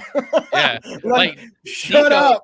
Nico saw all this happening. Like, he remembers that shit. It was just so ridiculous. And I'm like, I never have a problem with anybody. So I just thought it was hilarious that somebody was like, and I was like, at one point I was just having fun with it, and I'm like, I really hope this dude does like diss me. And he was like, you don't want these bars, bro, like talking all kinds of shit like he's gonna diss me. I'm like, diss me or fucking block me, bro. Like, Choose one. Choose one. yeah. Just fucking pick one. I love Banksy's. Banksy's, you can tell he's killed 13 people already, bro. He's just straightforward with the shit, man. Oh, bro, I killed DK and Dwayne. Like, I got to do what you got to do sometimes with the diss tracks, but you guys probably don't even know about that. That was all. We have no clue what you're talking about. That's all like inside jokes and shit. But we had like a funny, like, joking, like, back and forth. Like, they made a song and then I made a song, but it was all in like good fun. That's so, like, what I picture, like, your Discord when you guys are all playing games together on Discord is like a new age version of like 40-year-old virgin, when the guys are chilling on the chairs playing games and they're just throwing like diss jokes back at each other, and like, but you guys are dropping bars, kind of doing the same thing. Like, instead of like, do you know why you're gay? Because blah blah blah. Do you know what I'm talking, like that reference to that movie that I'm talking about there? With me and DK, it especially is. Okay, that's exactly like, that's what I'm picturing in my head. You guys really just throwing shots at each other while you're playing fucking video games, except you guys are barring while doing them. Yeah, like, not to get canceled, because I feel like it's so inappropriate to be like call somebody gay these days. But like, I grew up just saying it in good fun. So Same that's here. like, I'll just literally like message DK out of nowhere like one morning to initiate like a conversation, see what he's doing for the day. I'm like, dude, you're never gonna believe what I just heard. And be like, what? And I'm like, you're gay. And so it's like shit like that. Like, I mean, that's how we are with you. We always are talking shit to each other. And it's such a dope. And then like, whenever we're talking in voice chat or whatever, it's the same shit. And then Dwayne gets in there. He gets some of the action, but That's So just Nico saying that Tixkey's is basically the main chipmunk that Ray always punches and kills in his reaction videos. Oh, okay. hey, fuck that nigga. Yeah. Yeah, I don't know that I was really disappointed he didn't, because I sent him, like, after he said all that shit, I sent him like all the receipts. Like, I literally sent him like a screenshot of the day like I recorded like my fucking verse and everything, and like proof of like, hey bro, like you were I'm not not trying to anywhere call in you out. mine. Yeah. Yeah, I'm like, Fuck. you need to like check yourself right now. Like, you're making yourself look like a fucking idiot, and I'm just trying to help you out by making you aware of that, and you need to chill. And he finally just shut up and started ignoring me. I'm like, good. Or he just fucking blocked you, and he had no choice Yeah. but to ignore you, right? Yeah, Now I mean, I'm gonna have to find this guy, and I'm gonna have to instigate the whole situation because I need BANXY to fucking kill him on Nah. the track. yeah, At the end of the day, when it comes to diss tracks, like if people are really far underneath you, not that like anybody's anybody or anything like that, but it's just like fights. You got to pick and choose your battles. When it comes to diss tracks, you got to pick and choose your battles. There's no point, like, there's always going to be haters, shit talkers, fucking little punk ass bitches out there. So it's just like, or else you'd just be dropping a diss track every fucking week. Like, if people are way fucking beneath you and below you and aren't even close to your level, throwing out a fucking diss track isn't even worth it. Like, just throw a subliminal in a line, and that's all they're fucking worth. Yeah, and I mean, I don't really ever hold like a lot of hate for people. Like, if somebody does something stupid like that, like, I'll either like think it's funny or just kind of like move on from it very quickly. So unless it was like, usually if something like that were to happen, like I might like I wasn't referencing you in that fucking song, but you best believe I'm gonna fucking drop a line about that somewhere Yeah, no in shit. the future. Like, I'll do something like that, but.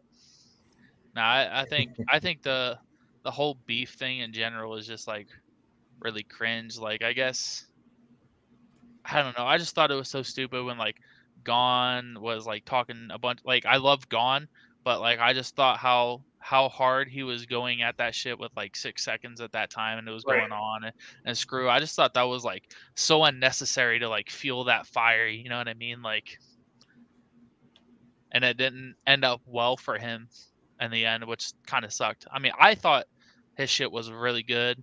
I think he's, if you want to go into that, I'm not really going to, but I think he's the better like song maker, and he makes a much better sonically pleasing music. But maybe when it comes down to the bars, you know what I mean, the other guys had a little bit of the edge. But I love diss tracks. I love my diss tracks. I love fucking diss tracks. love them. Like, for example, what Tory Lanez and Jordan Lucas did.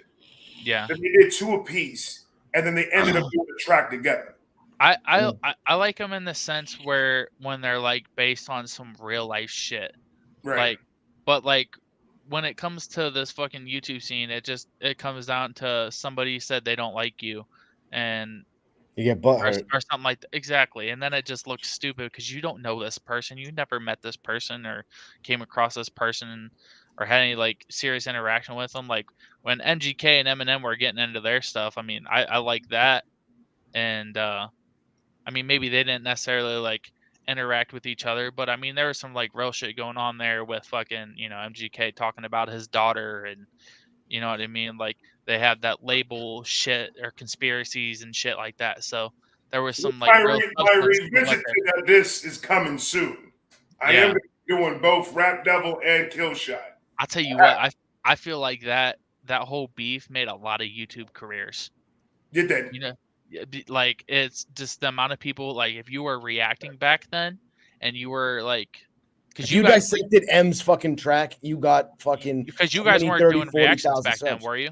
I just started doing reactions like fucking 5 months ago, 4 months If you ago. were a reactor back then and you were like a quality reactor and you did it like you did it, you were doing it on top of dude, so everybody was watching literally every fucking reaction video to that shit. And Shaq's channel exploded off that shit. Fucking went crazy. Like, and it's retarded. And it sucks because you just like something like that's probably gonna happen again, but you never know when or what it's gonna be. I was so late to the party. Like, see, my thing that was the time frame that I was teeter-tottering with the idea of me doing reactions. Yeah. And then I was just like, but then I got caught into the whole MGK Eminem, and then he came out with fucking.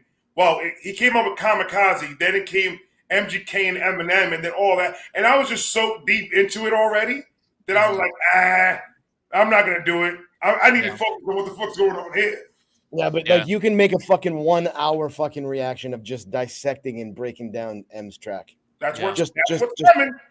like it's just fucking retarded. But I got so deep into that, just like you said, that even if I wanted to now, I couldn't because I know fucking like almost every line to like it's just I know the songs too well. Yeah.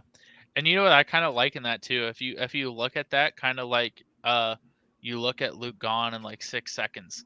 Like I feel like Eminem had a lot of more like heavy like bars and lines in his, but if we're being honest, I think as far as just like overall song goes, like MGK's was a lot better. Like Yeah, I but it would turn wasn't on really like a diss track. It was like a song. well, no, but He was it complimenting him at times. yeah, but it was, but he said some shit like I was like, damn, that's a good like that's a good fucking shot at fucking Eminem. Like I mean, Oh, for sure. it was For sure. stuff.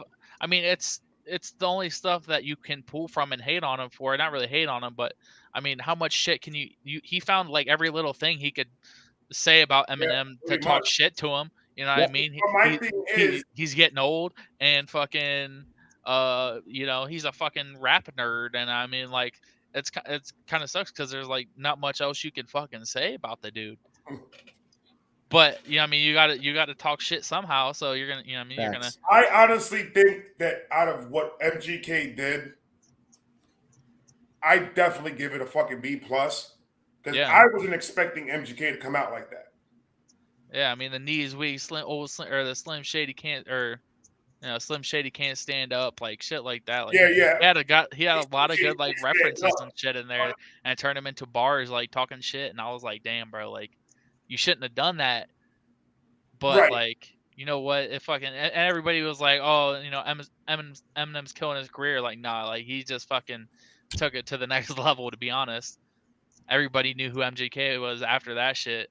Oh, Even yeah. though even though he switched genres, like maybe that's what gave him the confidence to do that. He was like, so many people know or maybe it was just because he was like, I just don't believe in the whole like idea of like somebody ending someone's career on a diss track. I think that's such a corny like take on it, but that's like how it's always approached. It's like, oh, you diss me, I'm gonna end your whole career, and I'm like, I think that line of thinking is just so stupid. But it happens though. It actually like it happens. It does when it's somebody who already really doesn't have one. Like the Eminem and that like fucking Whitey Ford dude. Like that dude was No, like, but I gotta dig deeper, and I gotta go to like fucking Ja Rule. 50 Cent ended that. And then you dig a little bit deeper, and LL Cool J and Cannabis. I just I don't know, maybe that's how it was back in the day, but today, like, you know, didn't fucking MG dude. All right, look where MGK's at now, bro. He's fucking Megan Fox. Like, dude's living his best life. You can't No, for sure. You And get I'm like, not gonna lie to you, his album that he came out, his rock album that came out, fire. yeah. And like I'll even say like, and it was kind of like once you figured out what happened, like his fucking that binge EP, that last one he put out like right after, Ass EP. so bad. I'm like on one hand you got like, you know what I mean, like you're just trying to get out of your deal with your label, so you just put something out. You're like, I got one more, you know, album I got to give them. I'm gonna just fucking that's literally, he named it like what he fucking did. He just binge made some bullshit to put it out and say, okay, I'm contractually done with you. See, but you know what got me really upset, and I'm sorry to cut you off. Mm-hmm. What got me upset is all that shine that he got on that Eminem and him shit. He had so much eyes looking at him. Oh, absolutely. And him to drop that binge EP. That's what ruined his career. Bad PR. Maybe it was like a grand fucking scheme. Maybe somebody like Interscope was like, look, MGK got this really fucking trash project he's about to drop. It would be really fucking funny if you made him extremely popular when this shit's about to come out and everyone's gonna fucking hate it. And that's why that's why they got that shit going, because that's what I'm saying. Like he should have had his if he's like, I'm going to M, I better have my best shit ready to go right after it. You know what I mean? Like the fucking El Diablo shit, like his old like, you know, cause dude, like he's shown that he can fucking rap, and like there's some MGK shit that like I listen to and I'm like, this is fucking dope. Do an album of this. And he just never did. He never put together a full project where I felt like, you know, every song was solid like that. The rock project that he did. Yeah. If he would have came out with that after the Eminem shit, would that have album been a different story. would have blown the fuck up.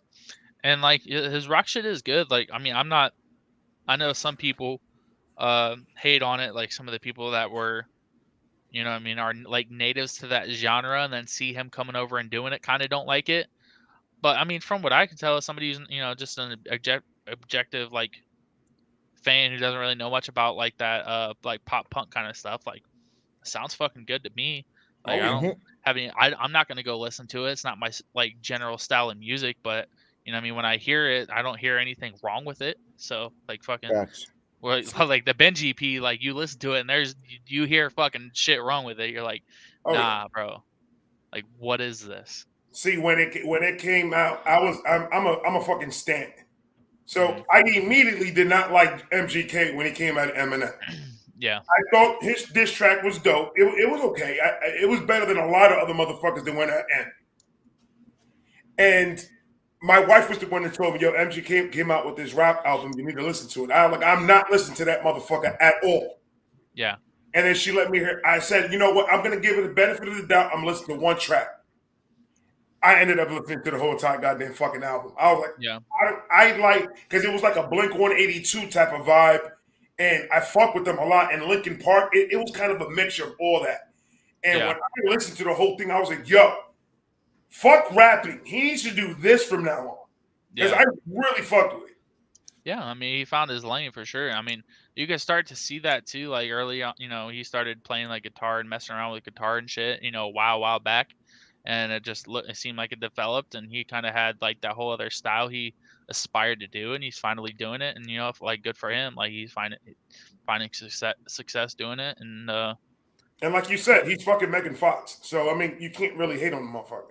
Exactly. Well, you can hate on him for that. That's a reason to hate on him. I can't hate on him. Well, I hate on him, but be like jealous and just be like, fuck. Yeah. So I don't know if you covered this. Where did the name BANXY come from? So yeah, I switched it, you know, fairly recently, like less than a year ago, I think. Or yeah, like like July or something when the EP dropped. The BANXY Was Here EP. It was just hollow, didn't have any meaning to it. It was like the very first thing I thought of. That was, you know, my old name. When I first started, I was like, I felt like I needed to reference myself as something. And I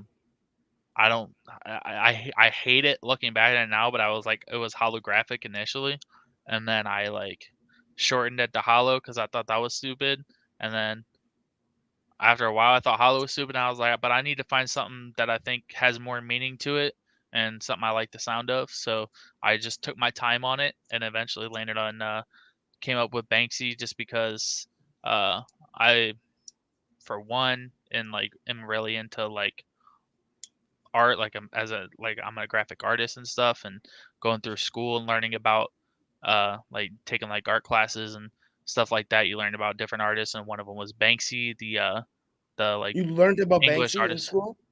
Well, in my yeah, they're like my one art class. I mean, we didn't like focus study on him, but that's where I found out about him. You know what I mean? BANXY and who he is. Well, I'm not gonna lie to you. Thank you for changing it, because I'm gonna be honest, and I'm sorry. Holographic sucks. Yeah, I know. Like my email is still holographic music. It might be all right for like maybe like a label name or something. Like, oh yeah, but like, yeah, it sucks. You're right. So that's why I was like, but at the same time, like I'm like I can't come up with anything better than hollow right now. So I'm like I'm just gonna roll with it until because I'm not gonna change it 20 times.